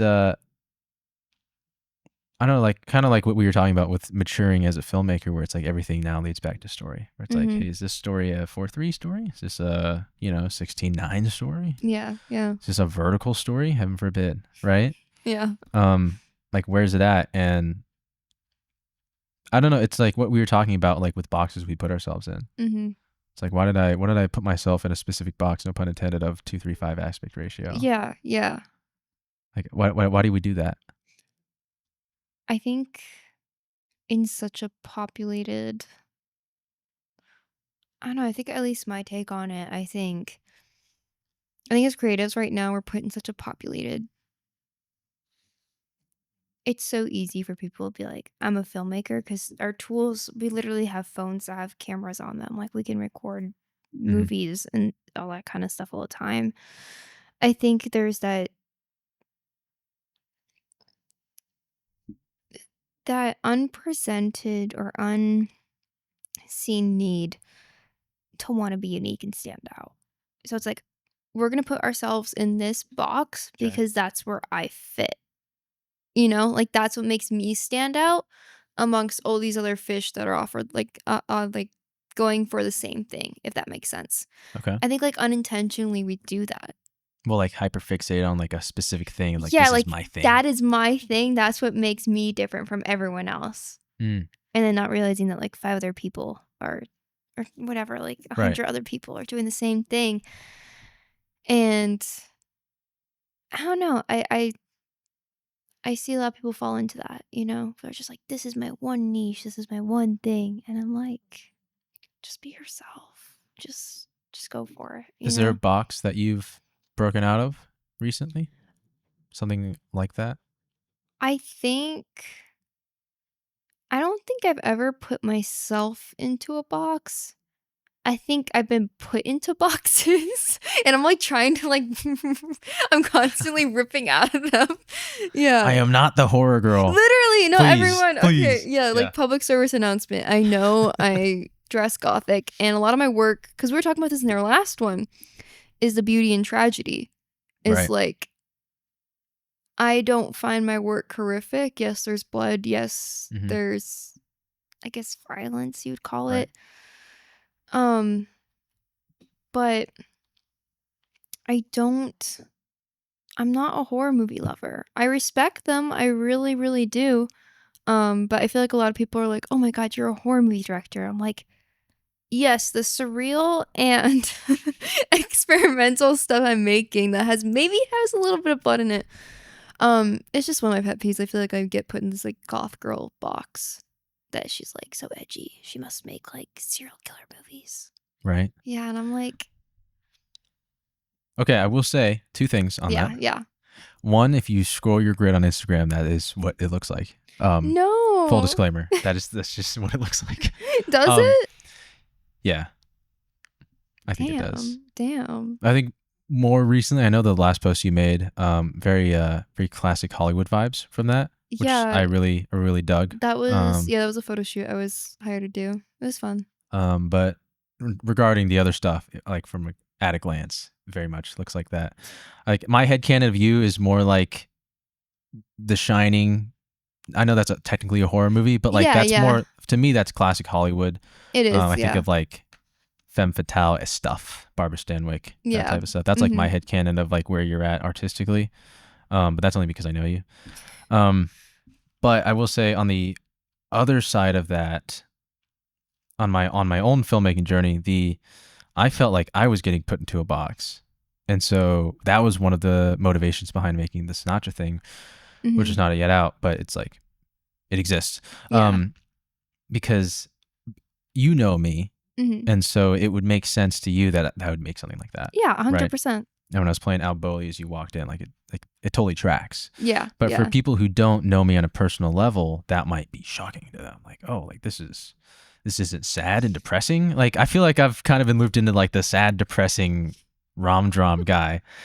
It's like, yeah, I really like writing that kind of stuff, but Yeah. that's not Like, have fun with it. that's not who I am Mhm. as an artist. I can make anything. I mean, if I look at my filmography of stuff my personal projects, it's been two out of four have been like depressing stuff, but only two out of four, and it was completely different sides of depressing stuff. Yeah, yeah. And then in there was like a thriller action, and then a very happy Charlie Chaplin, Frank Sinatra, oldie style thing. So it's like Yeah. really actually very diverse if you like zoom out. Um, but yeah, I don't know. Like, do you have? I think you had mentioned that you may have something that you can't talk about that might be along those lines, where it's Yeah. like, hey, like, don't get your hopes up in a specific direction for me because I'm gonna make what I want to make. Yeah, yeah. No, I Um, definitely have a few things like that coming up that I'm like, it's totally different for me, but I'm very excited about it. but is it different? It may appear different, but would you say it would still align with your artistic intent Oh, though? So 100%. really, Yeah. it's not different. It's It not just different. seems that way. I think gonna I think it's gonna shift people's expectations. You know, like it's something that I haven't explored with my directorial style before. Mm. Isn't that so fun It that you get to is. do that? Dude, I'm really excited. Or it's like you've have a filmography established enough to where like you can like set expectations and then like mess with them. I don't even know if people have expectations. I'm just assuming. I mean, I would expect the next, primary color of your film to be like indigo, dark blue, black, Yeah? dark green, something like that. And if it's not, then that'd be really sick. My You next know? project coming out is not Like if you release something and it's like dark green. midsummer, I would be like so down with that. That would be I awesome. I definitely have dreams of making something like that one day. But like my own kind of I love the cinematography in it, just like the blocking and everything. I think it's a beautiful film. Dude, that's something that people don't freaking talk about is blocking. Don't even get me started. I get really excited about blocking in film. It's so much fun. Mhm. It's so good. It's so good. Like if the blocking is good, that like sticks with me. That's something I always look out for. Mhm. So it's like you see that and you see and you're just like, Like oh yeah, like that's like the that stuff right there. director cooked. It's like, see how she's sitting over there? That's great. That gets me going. I'll be watching movies with like family or friends and I'll like talk about that. They're just like, Livy, just shut up. Like, let's just watch the movie. I'm like, okay, Right? but like look at that. Like that is a well blocked shot. Because everyone usually talks about like cinematography and stuff. And I'll also mention that with the blocking because it all kind of ties in, but Right. yeah. You know what's interesting is that people used to have very high opinions on like wardrobe and casting. I'm talking like the Yeah. 80s, right? Yeah. It was like very like casting was like the thing. Mm-hmm. I mean, Predator was marketed as Arnold Schwarzenegger, and that's about it. That was like the whole, you know what I mean? Like it was just like those people because I feel like back then being a celebrity was so much bigger than life. Like Yeah. they didn't have influencers. Mm-hmm. They're And just like yeah. as that fades, now everyone seems to have an opinion on cinematography. Yeah. I'm waiting for the day that everyone starts having an opinion on writing, and that would be like I feel like incredible. people still have opinions on writing. Like, but is it popular now? I feel like the mainstream went from like casting, and now it's into cinematography. Mm-hmm. And now I feel like like it's shifting to writing. You think so? I don't know. I see a lot of people that like are not like just I guess quote unquote average audience members talking about like the writing. Like the dialogue or the screenplay? Both. Okay. Like they'll talk about like, oh my god, like I'll just like see it in like low reviews and stuff, and I'm just like, it's interesting. Yeah, I don't know. I think that very well could be a shift happening in the next 5 years. That'd be really cool. I think films would get a lot better. Yeah, judge the writers. No, right? That's what I mean. I go on and on. I think Hollywood needs it. I mean, like, do you read like screenplays like in your free time? Like, what's one that you really enjoyed, like the read? There's a lot that I've enjoyed. I'm trying to think of like a recent one or one that I go back to a lot. I really love the screenplay for Goodfellas. Really? Okay. Yeah, Okay. I really fucked with that a lot. Obviously Jurassic Park, like Yeah, look who you're talking to, you know. How about you? Do you read screenplays? I do. Like I don't know, it's interesting. I don't read them for fun, which sounds really bad, but it's like I Okay. read them when there's like something I'm looking for. Hmm. I remember there was a film that I was working on where editing was very important. I was like, how do they like put that in the screenplay? So Yeah. I thought of a film that was like very heavy on editing. And I don't mean like a flashy way, but like just well done Yeah. editing. Just. So I chucked out Ocean's 11, Hmm. the screenplay for Ocean's 11, and that screenplay flows exactly like the movie does, Hmm. and it's kind of incredible. It's like watching the movie. And Yeah. usually I get the story and like I watch the movie in my head as I read these screenplays, but I don't get like the pacing of the cuts and stuff in Yeah. it. Because I feel like I gotta read that. That's really interesting because I get what you mean. Because usually the pacing is established Hmm. not only through the screenplay, but the director's brain and the screenplay coming together to make it. Yeah. So I'd be interested to read something like. Do you feel that like Oh yeah. pacing through it? It's like they have like music cues built into the Okay. screenplay. Yeah. Yeah. It's kind of it's the especially the scene where they're gathering all the henchmen Hmm. to make it happen. It's like the way the slug lines are used is really like I gotta check that really out. inspired. It's good stuff. Another one that I really like. I mean, Moneyball. I mean, come on. Yeah. Now something I learned from that was like allowing actors to play. Yeah. Yeah. Um, Somebody's working with the hazer in the big room, and the smoke alarm just went off. Oh. I'm gonna go turn that off real Yeah. quick. No, you're I'm gonna good. bring Do up you want to take a Moneyball. 5? Yeah, yeah. Okay.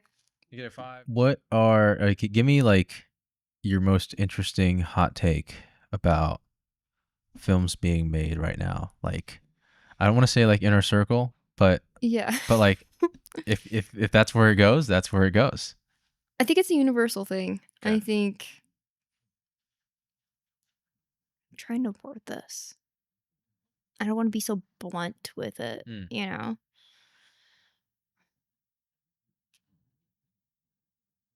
I think, hmm, I think my hot take is I'm gonna say it blunt and then like I kind of explain it, but how would I word this? I want us to like be original and be authentic, but in the way where you're not making a product, but you're making art. Which I feel like there's such a divide of that right now of like what's a product and what's art. Okay. And obviously in Hollywood sense, like that's what sells is the product. Like that's why they make 2 Marvel movies every year because quote unquote they sell well. But um I think I think there's a need for original stories right now. I feel like there's a need for authentic stories, and that could mean anything, you know? I don't think there's a right or wrong way to make films and art, but I think we just need more authentic, passionate stories out there, you know? If that makes sense. Could you dig in on that a little bit more? Yeah, yeah. Yeah. I think I don't know, I just see a lot of stuff and I think it's definitely changing. I think it's definitely leaning more towards that, but I feel like there needs to be a passion in there that's not just making it because it's, like, "I made a film. Look at me go." It's because there's beauty in that, but just making something authentic to you and the people you're working with, like, something authentic that's gonna stick out even if you don't know it's gonna stick out. I'm trying to, like, word this in a way, but I feel like there's so many, like we have to be like this film. We have to be like that film. We have to be like this piece of media, or this isn't going to sell well. So let's make something with boundaries. Let's not push boundaries. I think I think people are playing it too safe and not taking enough risks. Okay. And I feel like there's a lot of reward to taking risks. Even if that's like a learning lesson or something going really, really well, I think there needs to be more risks being taken. And I don't know if it all just comes back to like the idea of fear in art. I think that's just my hot take is I know it's stupid because like everyone sees this is like, don't be afraid, do what you love, and that kind of thing. But I don't feel like people internalize that, you know? I think it's still present, and I think it's a really important thing to do. And I'm trying to leave it on a more positive note, but I think some people have so many unique and interesting voices that I want to hear more from. I Mm. don't want to see the limited version of that. I want to see the full version of that, you know? I feel like I even fall victim to that sometimes too, where I'm like, oh, I could push a little more boundaries, but I think it's just something, and it's all part of growing in art. And yeah, Is this on a narrative level or like a production scale level, or where is this mostly centered? more narrative, I think. Okay. Production scale, I get it. Money limitations, all that kind of stuff, especially in indie film Arizona, you know. Yeah, I think my view of everything is I'm seeing a lot of voices that I think people have really, really, really cool visions and voices in this artistic industry, and I want to see them shout louder, Mm. you know? People aren't being loud enough. Yes, I think there's a fear to be super loud. And I think, like, scream from the rooftops. Mm. Like, scream so loud that we get sick of your work, but not in a bad way. Just like, Okay. damn, you know what I mean? Like, I feel like people are afraid to be authentic, or their idea of authentic is blending in. You know what I mean?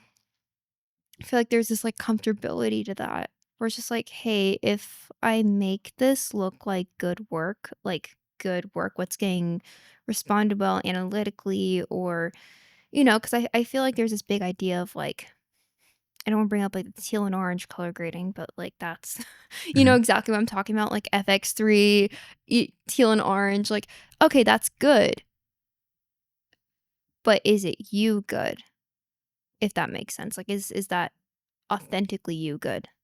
I Okay. think I think breaking away from that and pushing through that, I think that's really how a lot of art just stood out. Because we were talking about this last time too, like, The Matrix has that, like, green look. I'm not even just talking about color grading, but, like, there's those little motifs and traits to different forms of art that you just know, like, "Oh, that's a this film. That's a that film." That's, Yeah. even to, like, writing or story arcs, or, like, just little things like that, I think. So Oh, like the lack of building from the ground up of yeah, these ideas where it's like, hey, like I know how to do teal and orange because Transformers did it.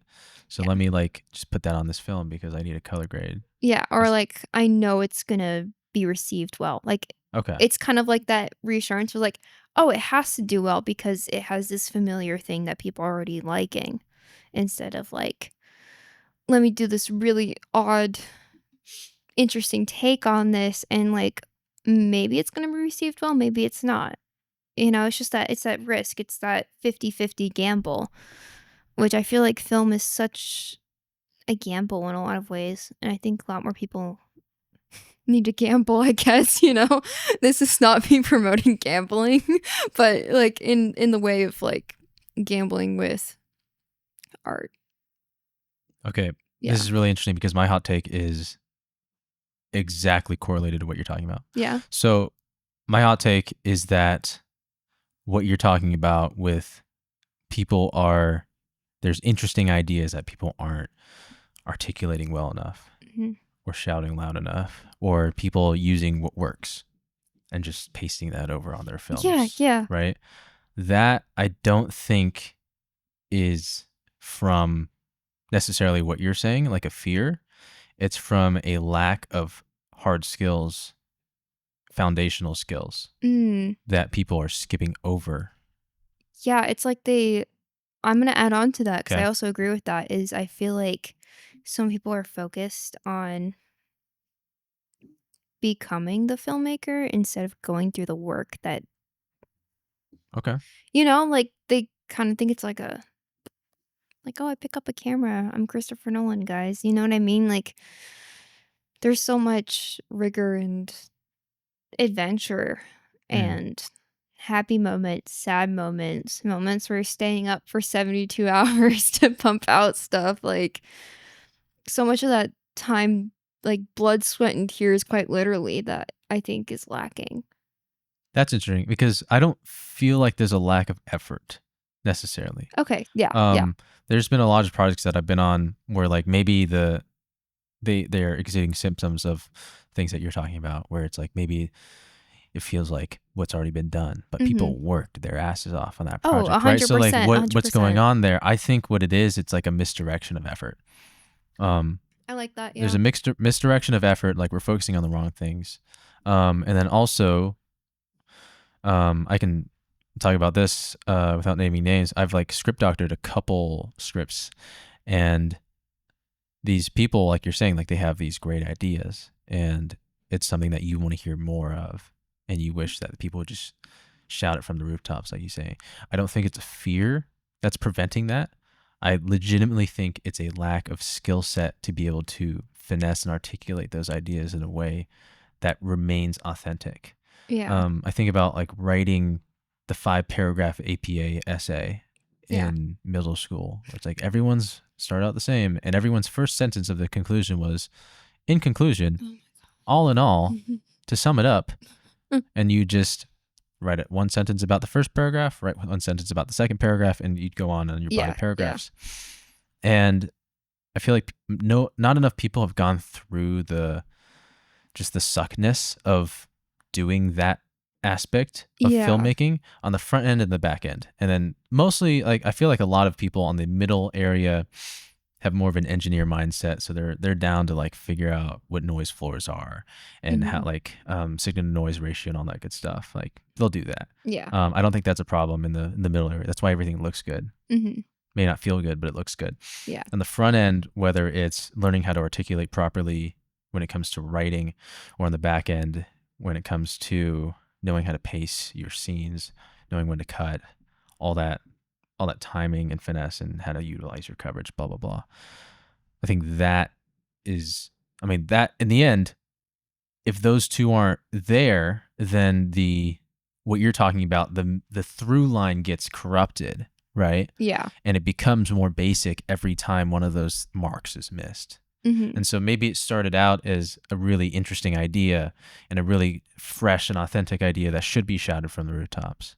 But then by the end of the process, it just becomes this basic thing because it's all they're able to craft based on Yeah. their tools. They have, it's like, you have a A5 Miyazaki Wagyu steak, but you only have but you don't know how to cook it. Yeah. So it's only going to be so good, even though maybe the raw materials are incredible. 100%. Yeah. Yeah. No, I definitely see that side, and I agree with you on that. 100%. It's like, I don't want to, just shit on Gen Z, but like, It's not shitting are on people them. are people reading anymore? Do you know how to write prose? Yeah. Like even I know that writing prose is a lot different from screenplay stylistically, Yeah. but yeah, it's like jazz. It's like you got to know the rules before you know how to break them. Exactly. And literally, that's the same way with film. You got to know that basic stuff, just like the MLA format, like Yeah. paragraphs. You got to know how to do that successfully in order to break that and not use like in conclusion or all in all. Like, you got to, it's, and maybe like rephrasing what I said, maybe it's not the fear to break those boundaries. Maybe it's just the lack of learning. Like you're saying, like it's that lack of, I think, like thinking about it, just attention span wise nowadays and stuff like that. I think nobody wants to put in that time to learn. I don't think that anyone's enabled to do really well scripts or anything like that, or even like really well thought out films, but it's just that time. It's just putting that time and dedication, you know? Yeah. On an editing level, right? I think you would agree that you really can't call yourself an editor unless you know what NTFS means, Yep. how exFAT binning works, and why you use that and why you don't. Yeah. You know, like macOS journaled versus like case case sensitive. Mhm. Like, if you don't know what that means, like, are you an editor? Yeah. Like, really? It's just those little basic steps that you gotta just Yeah, it's knowing, like, the hard part about switching to DaVinci Resolve for me. Mhm. I used to work on Final Cut, then Premiere, then Final Cut again, then Avid, and then Final Cut again, and now I'm on DaVinci. Point being, it was really hard for me to understand the binning system on DaVinci and how those cache rendered files worked. Do you know a secret? I edit all my shit in Premiere and then I just bring it to DaVinci for color grading and I bring it Hey, back. that's real. That's a real It's workflow. just I mean, you switch out Premiere for, Avid Media Composer, and that's the Hollywood workflow. But yeah. once I didn't feel comfortable utilizing the entire NLE until I understood the binning structure, Mhm. right? And now I come to learn that it's all just like, it's all CPU. Like, Yeah. there is no cache. It just renders immediately, and it's like, Yeah. oh, we're not in 2018. Never mind. I Yeah, guess this yeah, is a like thing. this is just immediate now, you know? Yeah. But there's so many people where that's not even a thought to consider. Mhm. That whole binning structure, like within the giant metaphor of things, Yeah. where they have this great idea. Oh, I want this to happen at the end of the film. It's like, all right, well, where's the setup? And it's like, that wasn't even a question asked. Yeah. It's like, Like it's just like we're just automatically going to have this shift and this happen. But it's a lot of I think that's the big whys that are needed in navigating a story. It's like everything's just like, why is this happening? We were talking about that a little earlier. It's like, why? And if you can keep answering those, you get closer to a more thought out and meaty story. if you want to get super psychological about it, if you're consuming art and like that's dictating, like how you feel about art. If Hmm. you're consuming it via social media, you're only ever getting the end product. Yeah. And so that's all you're ever exposed to. Hmm. But that's an entirely different conversation. Yeah, that's like that's that's huge. another 2 Yeah. hours. But yeah, I would say it's like a lack of hard skills in the foundation stuff. I mean, I know I said like maybe in the production side it's not there as much. Yeah. But there's a lot of films where the 180-degree rule is just not even a thing. Which Which is fine, I guess, learn it and then break it. if it makes sense. Yeah. But I don't know. I feel like that's one of the rules where you don't break it unless that's the whole point. Like it needs to have some kind of just like we were talking about earlier, it needs to have some kind of thematic story meaning. Mm-hmm. Unless it's just like two people talking, nothing's climaxing, like nothing's building up. Like there's no rising action, it just breaks. And you're just like as an audience member, you're kind of thinking, okay, maybe something shifted here and then Or maybe you don't even clock that happened, but you feel uncomfortable now for some reason. yeah, like it's just that little like you're like, ooh, and then just what you're watching is not lining up with that feeling, you know? Right. And it kind of diverts the audience's expectations Yes. in I don't think a successful way, if that makes sense. I think that may kind of center on why these sort of tricks that, like this one thing will make your video cinematic, right? These tricks that you can pick up. I mean, like, Yeah. I'll admit I've binged Gerald Dunn's entire channel. Like That's that's okay. real, Yeah, right? yeah.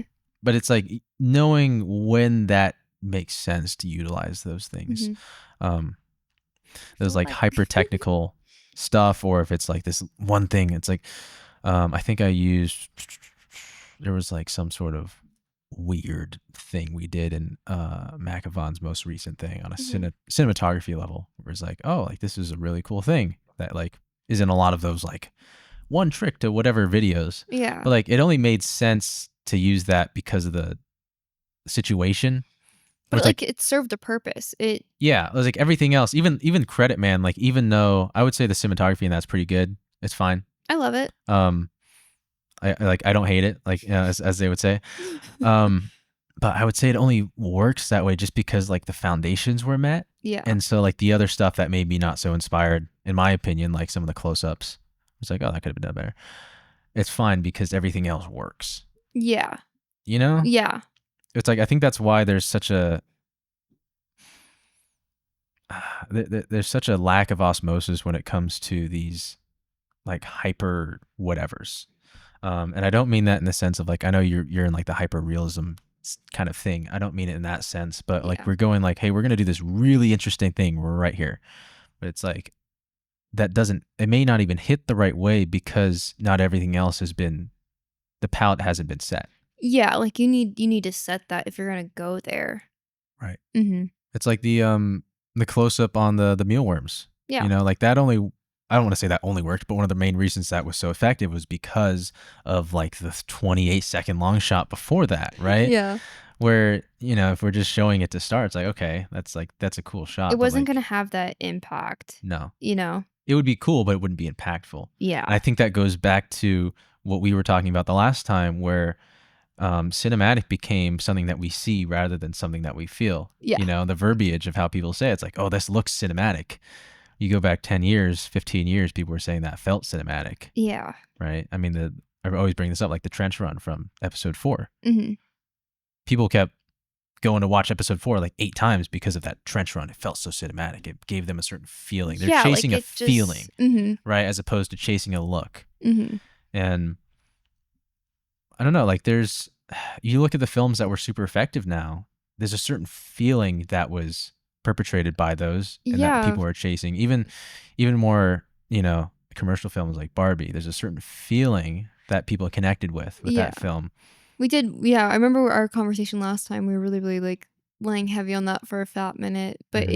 it's so true, I think the stuff that is getting successful and well received by people is feeling because I feel like that's at least my definition of art, that's the major thing art's supposed to make you Right. react with. Hmm. Like, it could look cool, that's great, but what kind of feeling does it evoke? Even Right. that's love, hate, disgust, like, kind of just liking it, like, it still makes you feel something, and I think that's what's so important to evoke as an artist. Yeah. And like cleansing the palate before that Mhm. feeling. It's like, I don't know, like I really want to harp on this. It's like it's so important to hit the foundational points because you want to control what the audience is feeling. You don't want them to go in any direction you don't want them to. Yeah. Like we really want to blockade them in this very specific manner. And if you're not hitting the foundations, you're just opening up. You're just letting in like breaks of water. Yeah. It's like, oh, this is just like undistilling the solution that is the film, Yeah, right? yeah. And yeah, I don't know. It's I feel like it's I want to make sure this isn't like a super negative thing Mhm. because it really comes from a place of wanting both on like a pure level of like our buddies making stuff and people we see in the Arizona scene, but also like I want to be able to go to cinemas again and like feel good about watching a movie, 100%. you know? Yeah, because there's very at least, like, taking that on my end, there's very rare times I go out and see a movie anymore. Yeah. I used to go, like especially, like, Tuesday night classics at, like, Harkins, like, I would always be hitting that up, but that's because it made you feel something, Right. and over the past 5 years of my life, I've been barely going to the cinemas, and it sucks. Like, to see newer stuff. Hmm. Like, if they're playing Black Swan again coming up, and I'm like, "I already got my tickets for that, I'm so excited." But, I think that feeling needs to be brought back, and there needs to be an importance with that, because I don't know, like we were saying, some people are focused on how it looks than how it feels, and it might feel cool, like, "Wow, that's so awesome," like, that feels cool, but, like, I think there's so much more lasting impact when something makes you feel emotional or angry or squeamish or 500 other emotions, you know what I mean? Right. Yeah. I want to talk about Blade Runner so bad, but we're out of time. Um, Part 2. right. Um, Thank you for being here. Of course, thanks for having Seriously, me. thank you for really pushing through. Of course. Like I told you before, like that means the world to me that Of course. despite all these issues that we've been having with these data It had to be made. corruptions, It had to be made. um, Is there something that me as the audience, I should be looking for from Livy Darkanti in the next couple months here? Um, can't talk about a lot of it on here, but all I can say is a lot of cool stuff, and I hope you're tuned. And just like we talked about last time, but we're reiterating, I really feel like I'm stepping into a really good era through all the. I hate to use the word era. It's so like Gen Z of me, but Thank you, Taylor. I'm so ready to step into this new chapter. We'll call it that. That sounds more concise. Mm. Um, but I'm excited.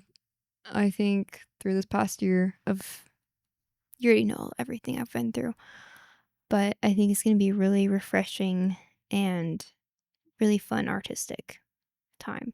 And yeah, so stay on the lookout. There's a lot of shit coming out, and I'm really, really excited. Thank you. Thank you.